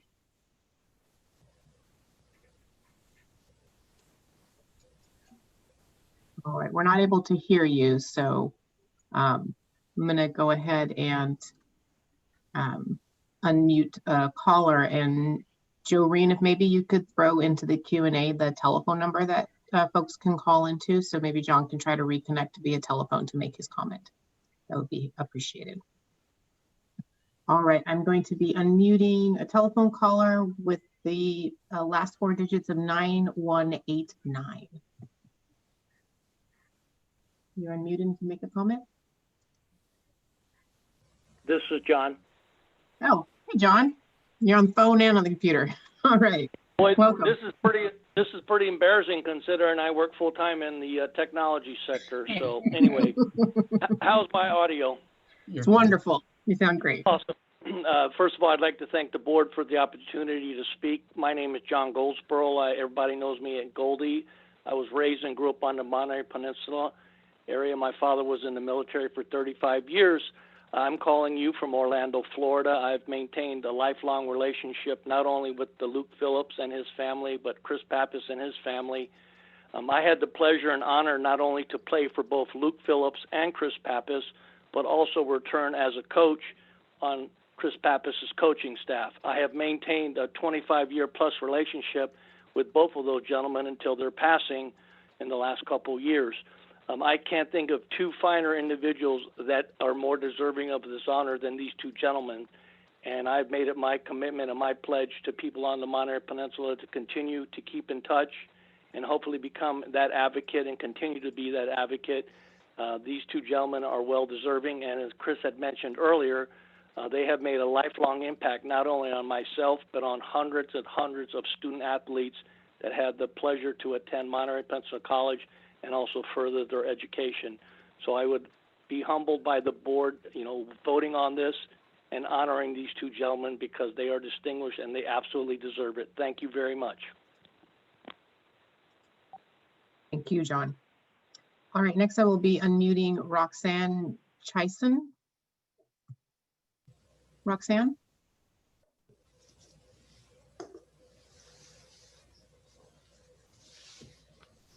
Sorry. Hi. Sam Phillips here on a coworker's Zoom meeting. So my apologies for not having my name properly there.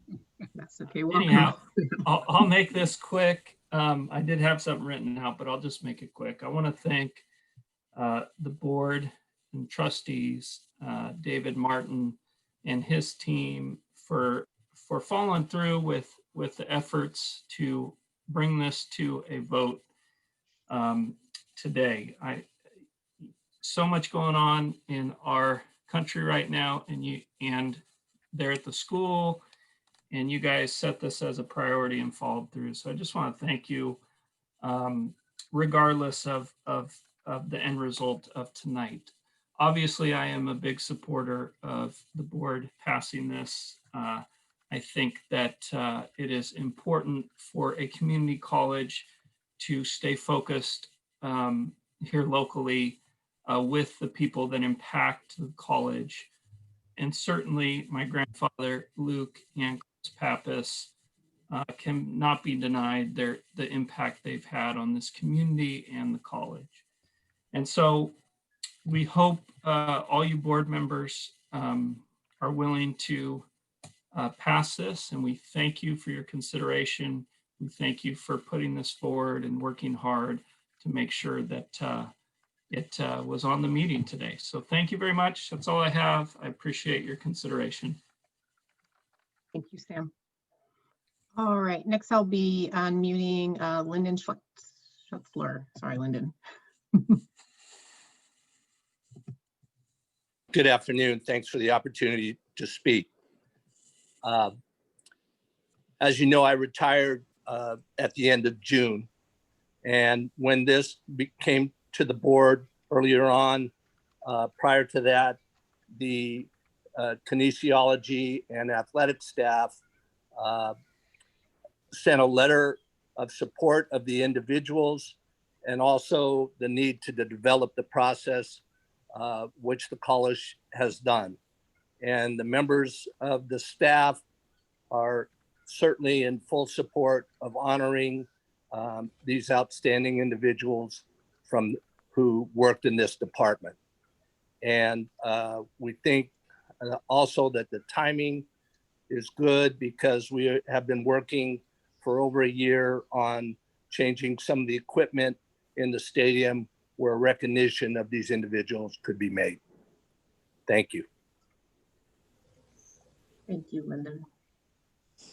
All right. Are there any other members of the public that would like to speak to this item this evening?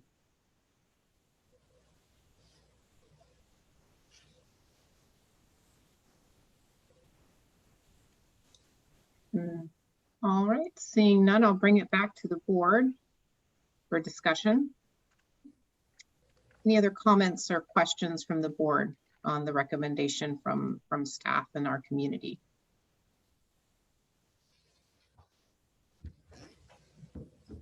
I'll say, you know, as I said before, these gentlemen served MPC in our community before I was born, but I think a very compelling case was made about their service and clearly a lasting impact upon many people and many student athletes. And we do know how important athletics is to many of our students to helping them move through their college career. So deep appreciation for helping past Lobos make it to their future.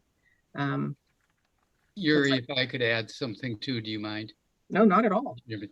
You know, this is certainly, I hope I can make the motion because it would be the most joyful motion I made in the 9 years I've been with MPC. It's something that's extremely important. And as somebody who was born long before you, Yuri, so I was at MPC at that time, I'd really like to really honor what both, well, certainly what Sam said about the community and both families, but this also honors every student athlete that came through MPC and many students that weren't even athletes, but were part of the community, part of the campus community. And I'm just truly excited that we're moving forward with this. And with that note, can I make the motion? Only if I can second it. What a team. No, I'm going to let Marilyn and Lauren do it. Of course, Okay. make the motion. So moved. Second. Motion by Trustee Johnson and second by Trustee Green to accept the community recommendation to name the MPC football stadium the Pappas Phillips Community Stadium for a period of 30 academic years and other things on there. Before we have a roll call vote, Trustee Dunn Gustafson has a comment. Go ahead, Marilyn. I do, and I've had the opportunity to know Lukey Phillips, Chris not so much, and I've had the opportunity to attend the Lobo Hall of Fame and to hear the impact that these two people have had on our students, our community, so many people as we have received testimony. You have to understand I've spent 20 years in development, and that the last 10 years I spent raising money for students and programs at MPC.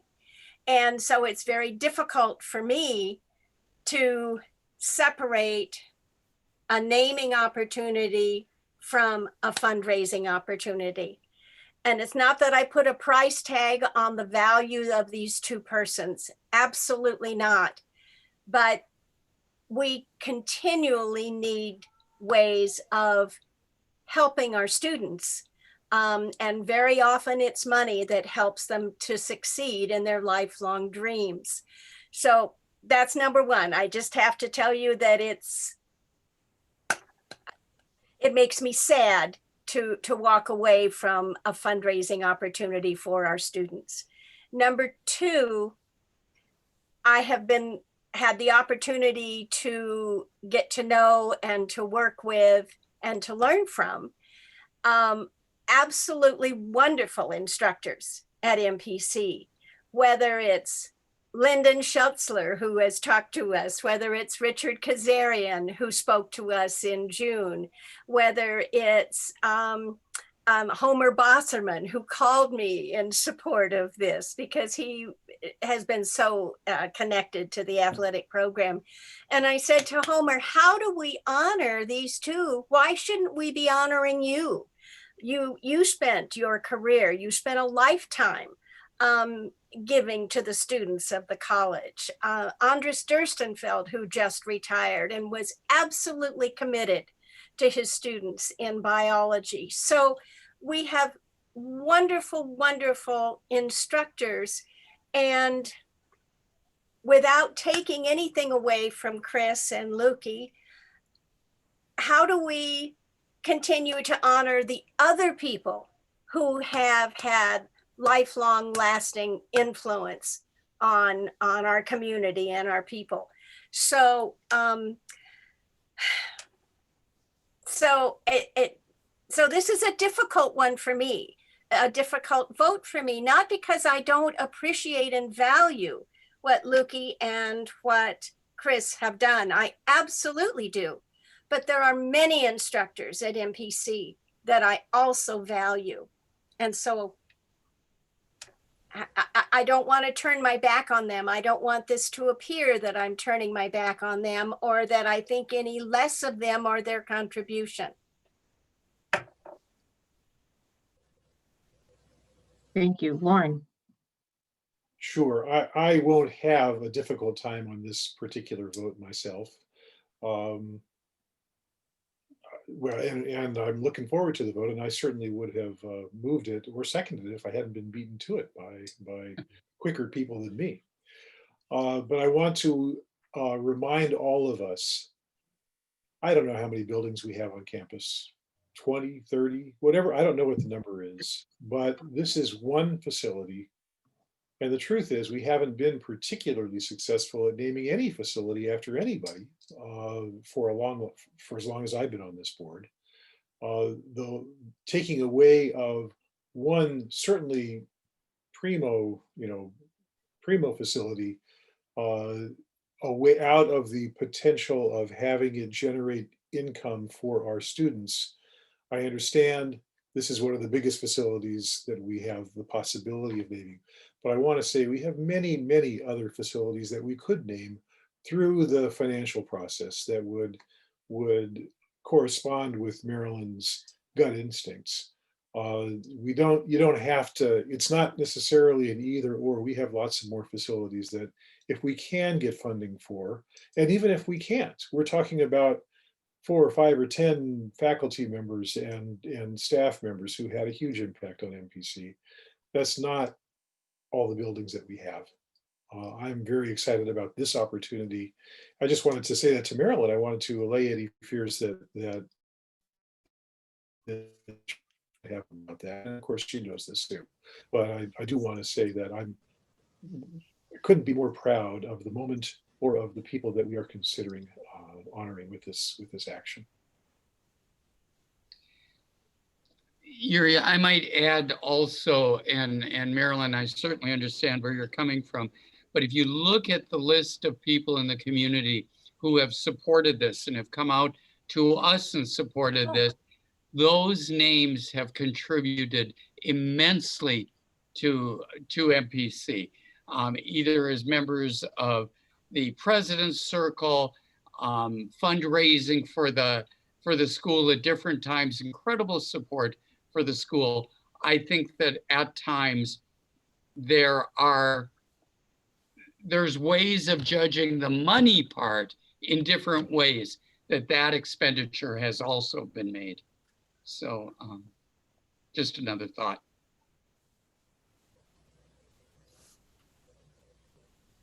Thank you.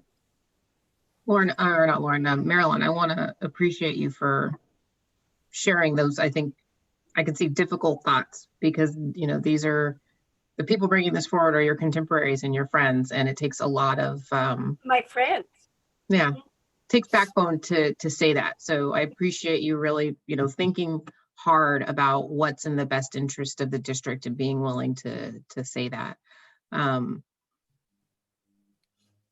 One of the things that I'm thinking that we may have missed in our AP is some sort of conversation with our current student body. So for me, this has been based completely on what's coming to us. Because as I've said, I have no relationship with these people, in particular with the folks that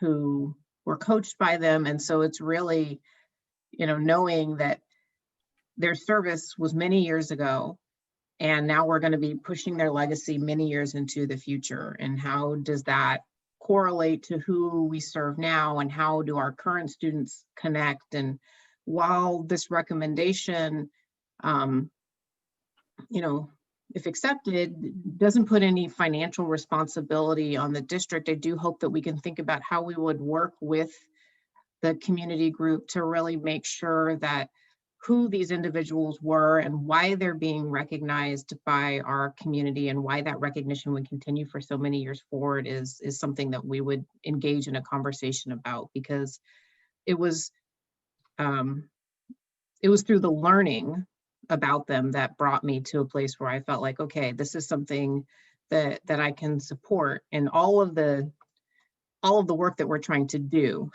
right now. And I appreciate the community members recognizing that for this board to make this as a priority and push our staff to move forward in all of the difficult time that we're facing was, you know, was a challenge. And it was, but I think I'm glad that we now have a process and a policy and an administrative procedure to guide us, so that maybe we can be a little more proactive in naming some of those other buildings. And hopefully, if we're successful in November, we're going to see more things come up that MPC will have an opportunity to partner with the community to bring investments that benefit our students.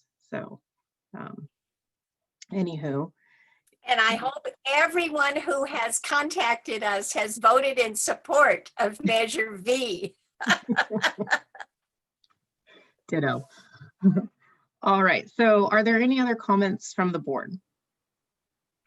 If not, we had a motion and a second to accept the recommendation as outlined in the agenda, with the tiny difference of number 2 would be assigning the name for a period of 20 academic years, and we will add kind of the terminus of that period to it, if that's an okay clarification with the motion maker.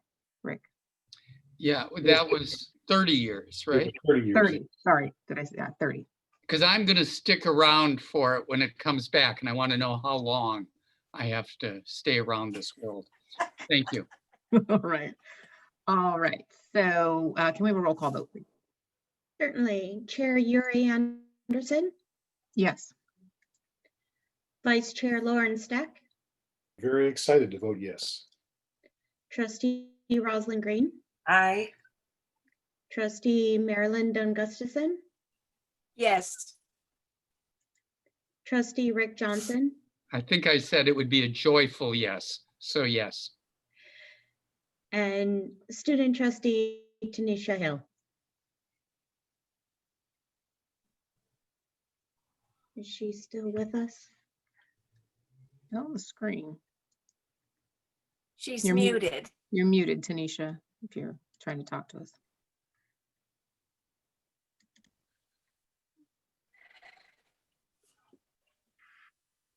All right. We will miss that advisory vote in this particular action.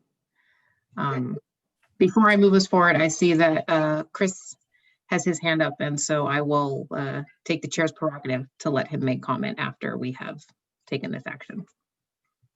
So, like you.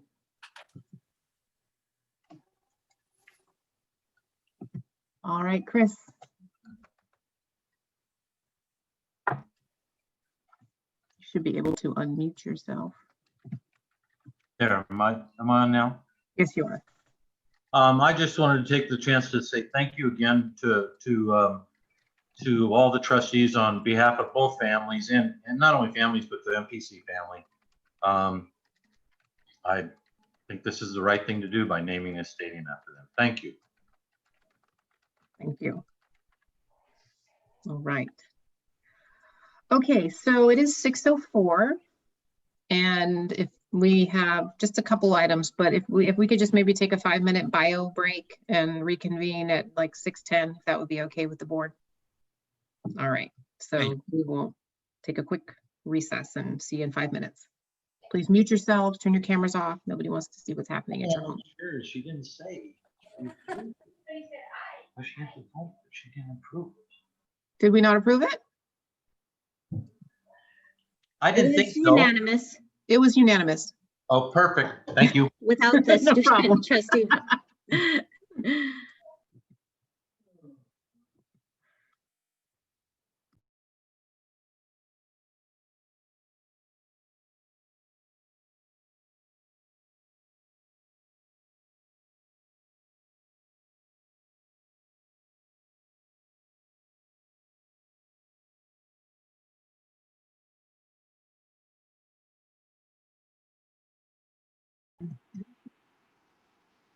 Awesome. All right, welcome back, y'all. Oh, excuse me. We are now at new business item 7G, which is an information item on the 2020 governing board self-evaluation results and discussion. So I'll turn that to Lauren and Rosalind.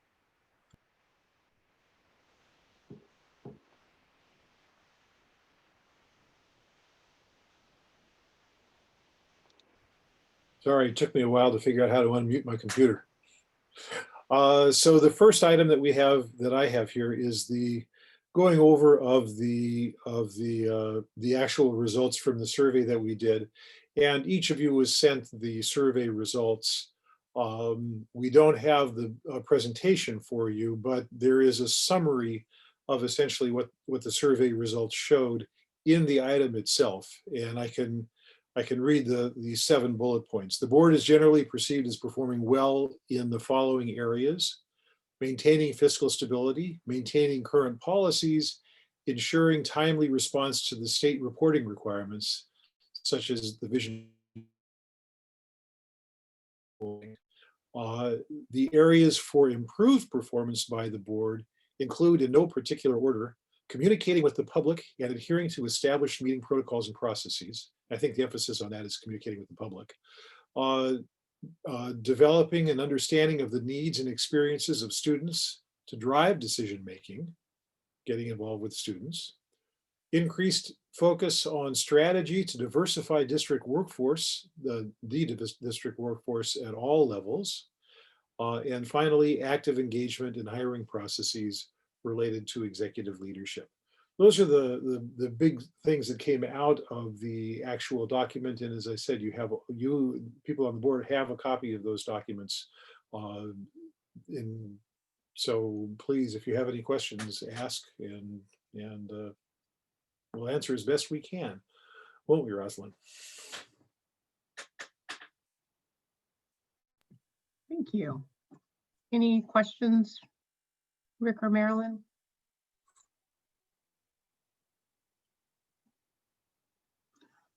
All right, well then I'll go. So connecting it to our next item, which is the action on the goals, I didn't see as much emphasis on the developing the understanding and needs and experience of our students. And so I'm just wondering, when you all were reviewing the results and kind of thinking about how to bring that forward into where we would focus in 2021, where do you see that area for development of our board being focused through? Well, that's a question for the next item. Is it a question for this item or the next item? Go ahead.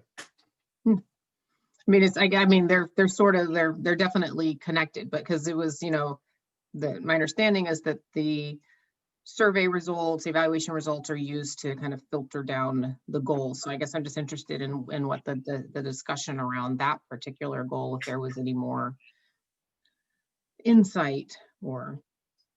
Not particularly. That is, it's a reach to say that was a large point of concern in the survey. It's just something that we believe we need to do and we need to continually focus on. So there's not much in the next item, which is the draft board goals. We can certainly beef those up if you choose to, but it's not really coming from a crying need that we discovered or that we uncovered in the survey research that we did. Yeah, I mean, I guess I could say, and this is discussion, so everyone feel free to, jump in as you see fit. I'll say one of the things I feel like we do miss opportunities for on this board and haven't, and I will be the first to say we've been dealing with a lot.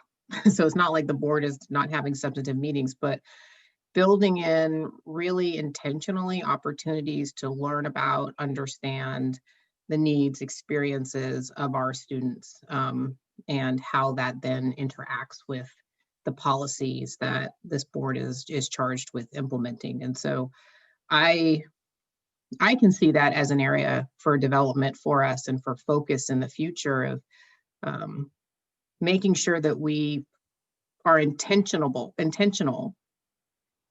yeah, about putting those information items, those discussion items, those study sessions, whatever it is, to one, hear student voice and also understand student need. Because where I'm sitting right now with 2 young children and having gone through an educational experience is very different than the students that are primarily coming from Marina, or, you know, when we've had some community sessions out in Marina in the first year of my term, hearing about from kind of the continuing education contingent and saying, hey, you know, we need more about how do I run a business? I'm interested in this field, but I don't really know that there's all this business stuff, you know, to being a horticulturalist that is my passion. So that we're hearing that and taking it into consideration. So I just feel like it's missing. It's an interesting point. I think of the curricular kinds of concerns that you're mentioning. Mm-hmm. There's that certainly could come to us, but that also there's other paths that could go through to get to us eventually in course development.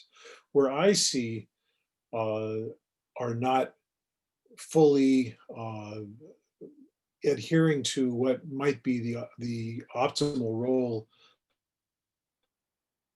of students in the governance of the college has to do specifically with our student trustee. Now we have a brand new student trustee. One of the student trustee is an advisory vote, but if we ask her for her vote last, then how in the world is that advisory? Because everybody else has already voted. Yeah. I don't want to put Tanisha or anyone in that seat on the spot, but it just seems to me that although this is not our past tradition, we might want to figure out a way to ask our student trustee first if there's something that he or she wants to convey to us before we take a vote. I think that's the point of an advisory vote, and we do it exactly backwards. So that would be a simple fix. I'm not sure that comes to the level of a board goal, but it's certainly an administrative, or it's a procedure that we could create with a wave of a wand. That's a trivial thing to do, and it would be good because it does demonstrate what we want to be the role of the student trustee, which is we want that person to advise us. Yeah. So I wouldn't say it's trivial. I think that was the wrong word choice. Well, It's trivial solution. It's not a difficult thing to do, but it's actually a really important action to take. I would agree that it would be good to hear that student perspective and advisory vote before, the process. I think that's right. And that's her role. That's the role of the student trustee. Mm-hmm. So, yeah, I guess it's just, we've had on our list of things to have study sessions about student homelessness and food insecurity, and just making sure that we're very intentional about learning about as much as we can, so that we can empathize and use that information in the governance of this district. What is the experience of our student body?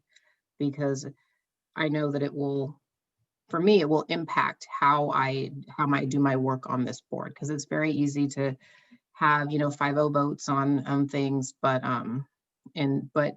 we sit in our positions of privilege, and I've talked about it in this COVID-19 experience. My experience has been very different than many people. I've continued to work full time during all of COVID-19. My personal income has not been impacted. I've been very fortunate that my husband is here to provide the primary distance learning instruction. And so other than the kids constantly always being here and not having to wear uncomfortable shoes, I haven't had this COVID impact my life. And so I need really intentional information about what is the experience of our students, not just on the pandemic, but just in general, to ensure that I'm staying grounded as I do this work. So I think it's a very good point. I think it's a very good point. Again, we had not created a separate board goal for that. But it certainly could rise to that level if you'd prefer. But no matter what, we should always remember that we're here for the students. Everybody's here for the students. Our jobs are to make lives better for our students and their futures. agree. All right, well, that was my piece on this. Did anybody else have anything they wanted to talk about as it relates to, just kind of reflecting upon the findings of the evaluation? Okay, well, not from the board. Any member of the public that's with us interested in making a comment on the board evaluation survey can raise your hand. All right, seeing none. Well, thank you for engaging in the dialogue. All right, so next we're going to move to item number 7H, which is an action item, and it's the approval of the proposed 2021 governing board goals. And so again, I will turn to Trustee Steck and Trustee Green to provide any background on the item before we. Well, this is the second reading of these items. Last time we told you where they came from and how Rosalind and I came up with the revisions of last year's board goals and the morphing of them into this year's board goals. The things that we completed, we took off. The things that we thought we wanted to emphasize, we added, or we changed the wording in them. But you can see this in front of you. And as Yuri has said, if we would like to add a goal about intentionally figuring out better ways of engaging students in our own deliberations, I think that's a fine thing to do. Be good to do. But if not, we can certainly keep that on the front burner as we approve these goals.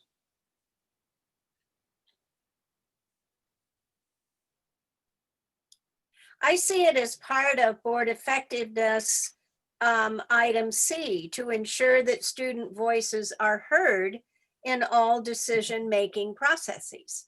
Yeah. So I think that is addressed. Is it good enough? That's the question. Well, that'll be up to you. That would be a good question for you and the new board members to ponder. Except it's up for a vote this time. So we It is up to a vote, but these things are always can be modified, my dear. Because we talked about the fact that it will be very important for the new board members to affirm these goals. That's right. That's a step that we should talk about. We can't. Nothing we do could not be undone by the next board, by a meeting next month or 2 months from now. So we have asked in this case that since just because of the strangeness of the timing of this now, we are in a place where we would like to pass these goals with the old board, asking the new board to affirm them sometime January or February when they are ready when they come to a better understanding that they may currently have of our situation. And then of course they'd be free to revise them at that time. But for the time being, I think the task at hand is to either approve or not approve the goals as they're written or as we want to revise them today. Yes, I look at goals as a roadmap. And I look that when I came on as a new trustee, I relied on having some good guidance in order for me to get started. So in that vein, I am happy to approve these goals. I think they're very good. Well, then you ought to make a motion. Are we ready? No, I'm not ready. Okay. So I think that I can see number C or 3C in that vein. I think a really easy way to clarify the intent is you could ensure that student voices are heard and and I don't know, there's something about the student experience is considered. I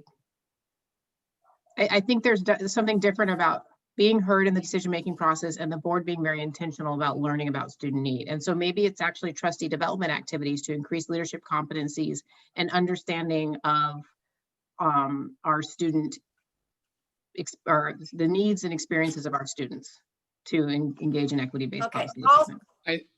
And I'm going to speak up to a little bit to that, Yuri, and I'm going to lecture a little bit because that is what we pay that's what we pay the college to do. Their entire focus is exactly what you said, to make sure that the student experience is absolutely targeted. And so I have always trusted and relied on faculty, staff, administrators to bring me that knowledge and that information.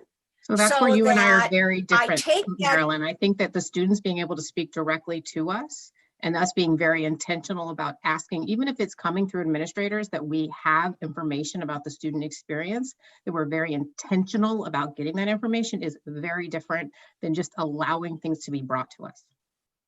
So if you're going to lecture me, I'm going to lecture you back.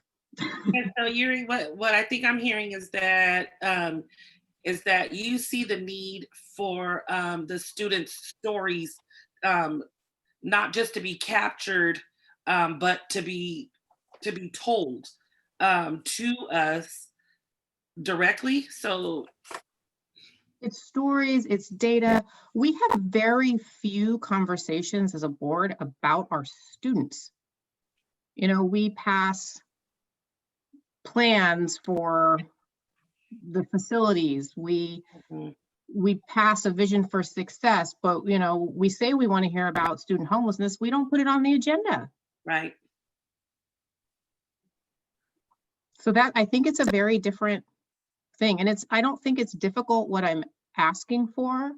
I think it's just saying we recognize as a board that our experiences are different than our students, and we want to make sure we are in touch with our students. One of the things may be looking back at 3C and ensure that student voices are heard and incorporated in all decision making. And then in the same way, we talked about the student trustee moving C up to A and really setting that tone. That might be something to consider. I do like adding the voices are heard and incorporated. I do like that. Moving it to A is your suggestion? To 1? To 3A. 3A. 3A, okay. Yeah. I don't know. I don't think that any of those are necessarily in order of importance within the document, but I don't know if it's importance or if it's an optic. But I think it needs to be prominent. That's what I'm saying as well. So I like your edit, Rick. Okay, thank you. Yes, twice today I've heard this. What I said was right. This is getting fun. Thank you. The other kind of thought that I've had since last week, obviously the issue with our salary schedules is of high importance to our campus community. And we don't have anything in our goals about being really intentional about addressing where our salaries sit within kind of our community. And I know that it's something this board is working on and is having conversations about and cares about. And there is something to putting it out there to our campus community in particular, that this is an area that we want to continue to work on. And if we can achieve it in the next year, great. If it takes longer, It's kind of like the Marina Education Center. If we don't put it on the goals, maybe it's not, people don't see it as, you know, what is important to us. And I heard very clearly from our campus community that that's an important area for us to be working on. So I thought we might consider maybe under fiscal stewardship is trying to address the salary schedules within our district. I don't know how to say it in a way that is more eloquent than that. Or employee compensation. But I don't know how you all feel about that. I guess I think we all would like to have our employees make as much money as they possibly can. The problem with us has been that we haven't had enough money to do much with the salary schedule. So putting it on might be, I don't want to make it sound like it would be disingenuous, but our goal is to maintain fiscal stability. Our goal is not to, if it violates or interferes with fiscal stability, I don't believe we would want to do it. And I don't think that would be, I would guess we wouldn't want to do it. So I wonder, that's kind of a contingent goal. You know, does it make sense to say, as long as it's possible, do whatever we can to increase salaries? I suppose you could do that, but that seems like such a wishy-washy way of saying anything. Although it might be okay to say, explore ways to do that. Yeah, that's okay. I mean, I think all we're doing is acknowledging the need to do it. Yeah, that's fine. So that's two things. The first one is changing the wording of C and then an addition for 4C. Rick, you got the concept? Got it. What do you want to write down there? Okay, what do you want to say? What should we say? I think it is explore ways to bring MPC wages, help me out, guys, into line with other California community colleges, because we're so low on it. Okay. Explore ways to align. Yeah, explore ways to improve MPC's employee compensation. Compensation is probably the word.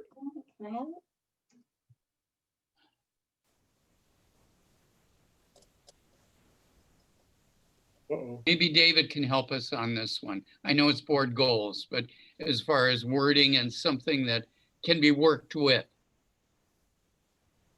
Sure, thank you for that opportunity, Trustee Johnson. I think Dr. Steck mentioned the term compensation. I think that's a good term to use, as well as joining it to the fact of being competitive in our region. So exploring options to make our employee compensation competitive within our region. That's wonderful. Competitive or aligned, but either one is good. Yes. The nice thing about that being recorded is nobody has to write it down. People can go back and listen to the recording, and we can approve it as our president has just advocated. I've seen Yuri seems to have dropped off my screen, so I don't know if she's still there. If she's not there, if she's somehow got problems. Are there any other? No, I'm here. Oh, you are there. Okay, there you are. I couldn't see you. I thought you might have dropped off. It's probably because my share screen is doing weird stuff. Okay. Okay, are there any other comments or thoughts? Did that address your concern? I think so, yeah. I think exploring options or opportunities for to be in alignment or competitive, definitely. And it doesn't mean that we can do it, but I think it shows that we're not unaware, and we're going to be engaging in conversation. So thank you. And I certainly would have brought that one forward sooner, but I think it was just so in stereo. You know, that was the #1 question every single forum that we had last week. Okay, so any other questions or comments on the draft goals from the board? All right, so seeing none from the board, we'll take it out to members of the public. Is there any member of the public that would like to make a comment on the draft goals that are up on the screen with the kind of notes that you can't see on edits that we've got? Sorry, it's bath time. If you're hearing all that noise behind me. I'll mute myself in a second. All right, I'm not seeing any hands, so we'll close public comment on this item. I'm going to stop sharing my screen.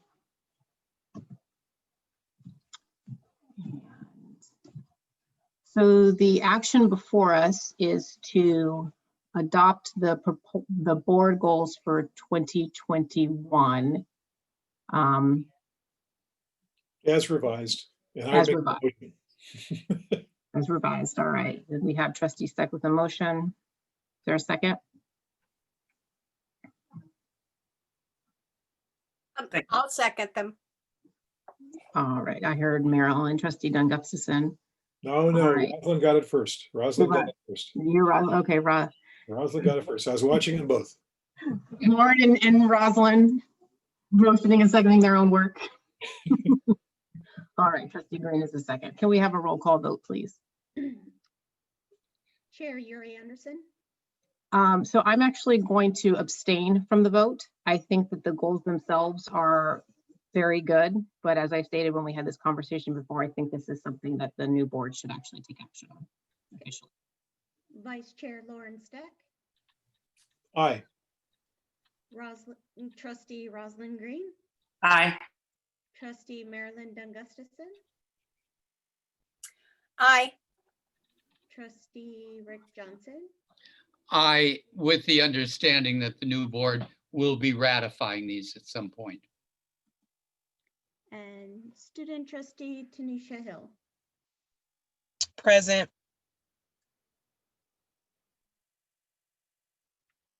The motion passes. Thank you. All right, so we are on to item 8, which is trustee and committee comments and reports. So we'll start with board ad hoc committee reports, and the first board ad hoc on there is the superintendent president search process. So as everyone should be aware, the board has extended an offer of employment to Mr. David Martin to be our permanent superintendent president. And we are in the process of negotiating a contract with him. So he said yes, we're just working out the details. So deep appreciation to everyone in the campus community for being so engaged, particularly the search committee, who did just a tremendous amount of work on behalf of this board to help us identify great candidates to present to the community. To my colleague, trustee Dunn Gustafson, who's mad at me and won't look at me for the work that we were able to do together as the ad hoc and just running a process. So we expect to have that contract before this board for action at our next regularly scheduled meeting. So David, meet with the council, get it figured out. And we're excited to have you be with us into the future.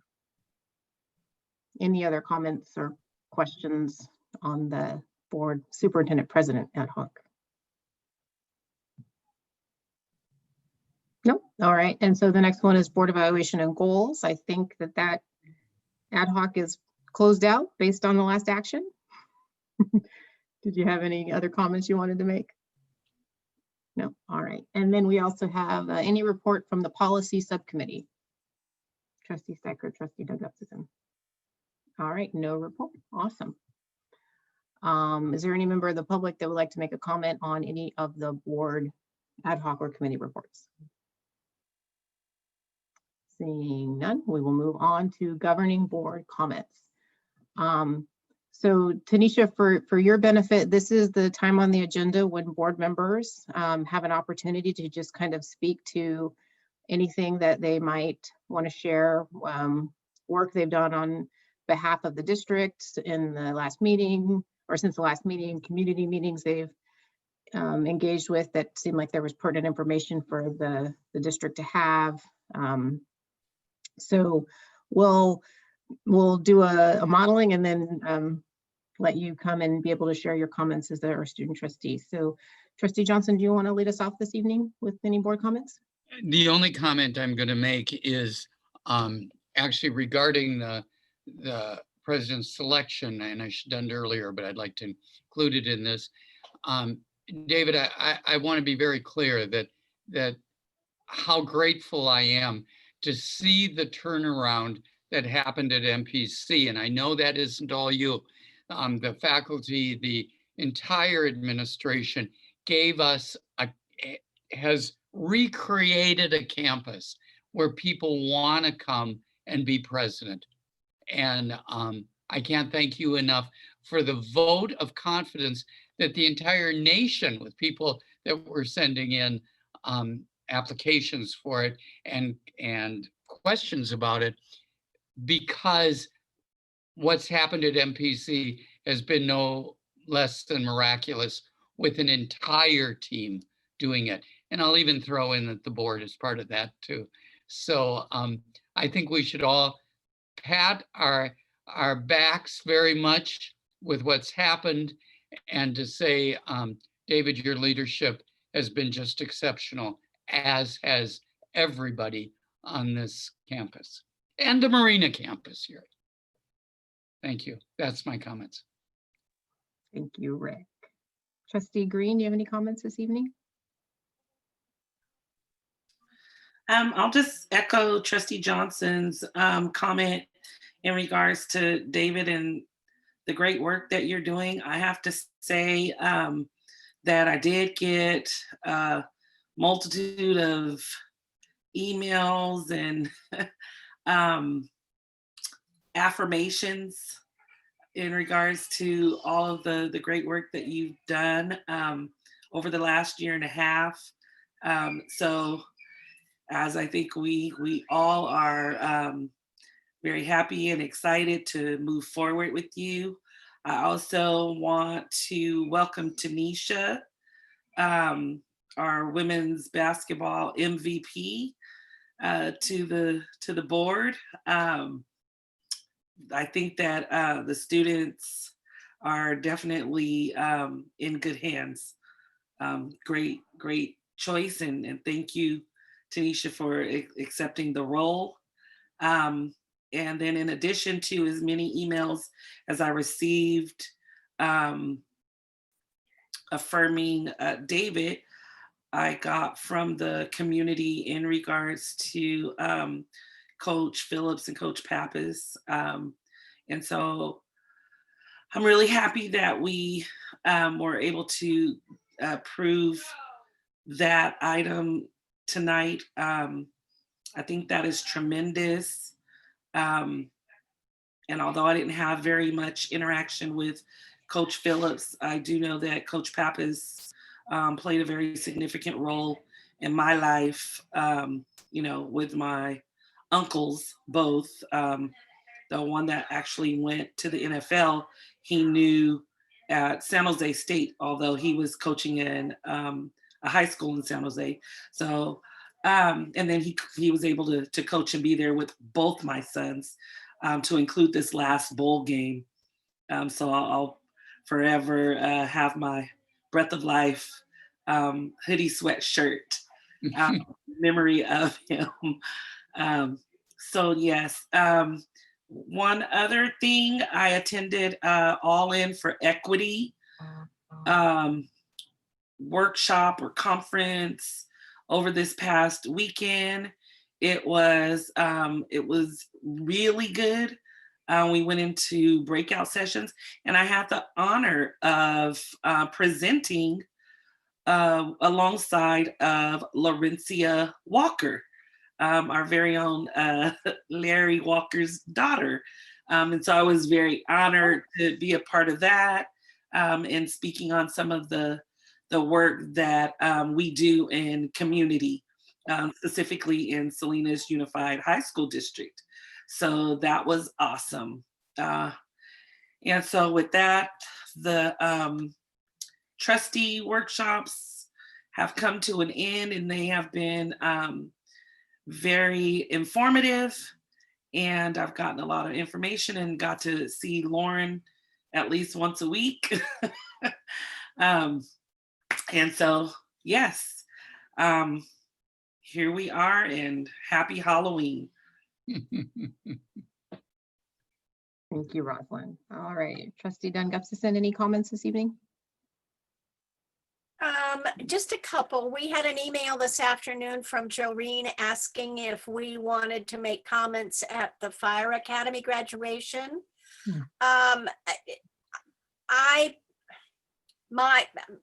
My inclination is I don't want to clutter up their ceremony because it's all about the graduates and what they do. And I always love that Rick does the conferral of the degrees. That works. And I always felt as chair, it was my privilege to greet everyone. So Yuri, if you're available and can do that on behalf of our board, to me, that each of us doesn't need to individually say something that you could speak on behalf of the board as a whole. I'm happy to do that, but I know you missed all of our graduations this year. So if you wanted to take one last shot on behalf of the board to get to do the fun work, I'm happy to defer to you. No, I don't want to take away with all of us trying to kind of say the same thing over and over again. It's all about, to me, the graduates, and I enjoy attending that ceremony and just being part of it. I don't need to be in front of it. So that's my specific feelings for there. And then the other thing is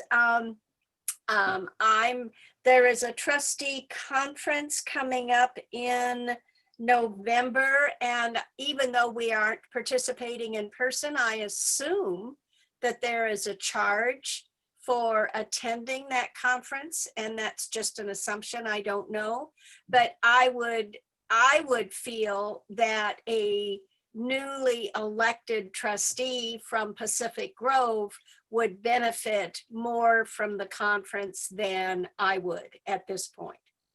Rick, how do you feel? Well, I certainly feel that the state of California should hear the wisdom that you and I could share that. But with that said, I think, first of all, I agree that we don't need to be attending that. And if the newly electeds can, they won't have been sworn in yet, but if they can, that would be great. And although I remember in January, it's usually for new trustees, but why not get a jump start on it? Exactly. There's some good information. It would give them access to being able to see who is out there, who their colleagues will be. I think it would be a lovely opportunity for them, but that's. The league is offering this annual convention as there is no charge this year. Oh, okay. All right. So do we have to do something so I can, then I can attend? Do we as a board need to do something to invite the newly elected trustees to be able to Zoom in?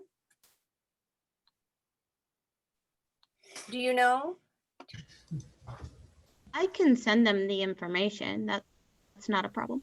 Once the election is over, I just think it would be beneficial. And there's always, we can have a Zoom cocktail hour or something. Or a Zoom dinner, which we've always done, or just a time to chat with that has no agenda, which is always nice, getting acquainted time. So those are the two things on my mind. Great, thank you. And welcome to Tanisha. We're delighted you're with us, and I hope you'll be able to participate in that trustee conference, because they have student trustee meetings, and I think you might enjoy meeting and hearing from other students that are serving in the same position. Yes, ma'am. Thank you. I'll be there. Believe me, I'll be there. Thank you. Thank you. Thank you. Well, student trustee Hill, since you were already unmuted, if you wanted to make any comments before we go to the vice chair for his closing comments.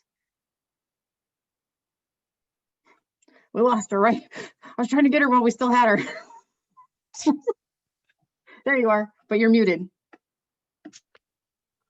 Sorry, I probably can't hear any of you guys right now. It's just glitching really bad.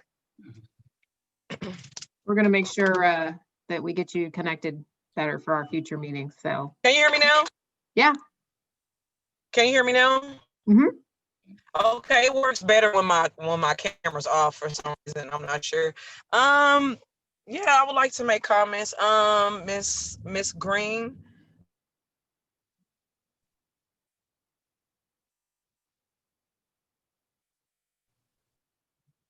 Oh, we lost you, Tanisha. Well, I look forward to having you fully connected in a future meeting, because I've heard you speak at a couple of different campus meetings and whatnot, and I know that you're going to have a lot of perspective to add to the board. So Vice Chair Steck, did you have any comments that you wanted to make this evening? Well, I start off by saying I like what Marilyn said about not repeating everybody else. And boy, lots of people said lots of neat things already tonight, and I agree with all of them. I'll probably do a couple of them on my own. But first, the normal stuff, the community human services.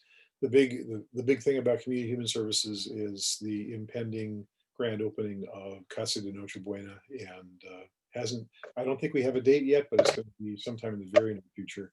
And when it does happen, I'm hoping that we have a presence from our board on at least virtually. It'll be a big deal, and it is a big deal. You were talking about homelessness earlier, Yuri, and this is sorely needed. So it's great that we're part of it, that our college is part of it. The students. I would love to attend. Cool. It may be virtual because That's good. Whatever. Yeah. Attendance is different than what it used to be. Seems like just a few months ago we were all together in Riverside, for example. Let's see, the student-centered funding formula task force it's almost as if it's on hiatus. We've had the last several meetings canceled at the last minute by our chair, who is stepping down from being the chair. And the next meeting will happen in November, I believe next week, and I'll find out what happens with that. Other than that, all I want to say is, first of all, I think that Yuri and Marilyn did a great job with the presidential search. You did a fine job, and no matter what the outcome, I thought it was a fine job and it was a competent job, and I mean that as the highest kind of compliment. But the way that it came out, I'm also very excited about, and I'm very, very happy to welcome David as our permanent president, as long as he can figure out how to do the contract.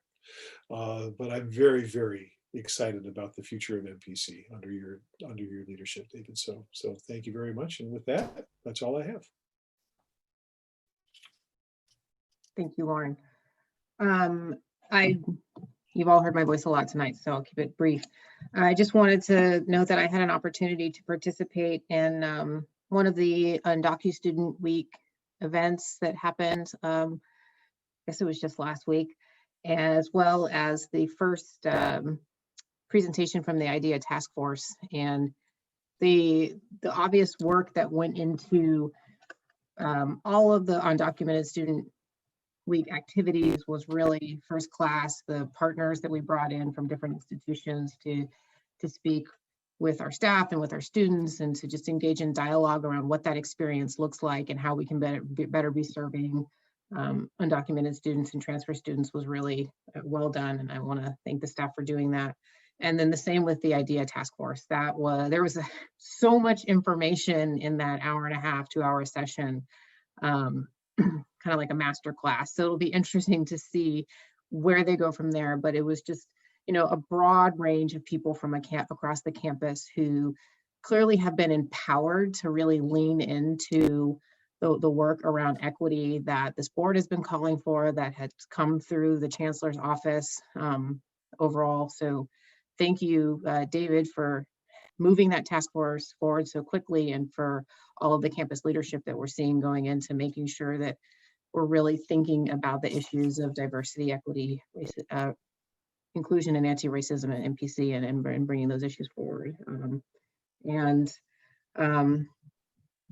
Yeah, I guess that's really all I will say. Always a pleasure being with you all. We'll turn to advanced planning. Can see it if you have your board docs open. We do have the virtual conference that Joreen has, I believe, already registered all of us for, and I know I got that registration in my inbox, to take a look for it. Please note that our regular scheduled meeting in November is on a different date, so please mark your calendar for November 18th. And then also our annual organizational meeting is on a different day, would usually follow, so mark December 16th for that. And if there are no other comments for the good of the order. Yes, Warren? Just very, very minor points. I think quite appropriately, Tanisha, who we can't hear very well today, has voted present for all of the items that she was asked to, that we heard her. And I believe there was one time when you might have taken what she said. We couldn't understand what she said, but I think you might have taken it as an aye. We might want to double check with her if she wants to vote present instead of aye that as well. That's up to her, of course, but I don't want her to be counted if she didn't intend to be counted on that. That's all. Thank you. Okay, so with that, we will adjourn this meeting of the governing board, and see y'all on November 18th. Take care, everyone. Right. Good night.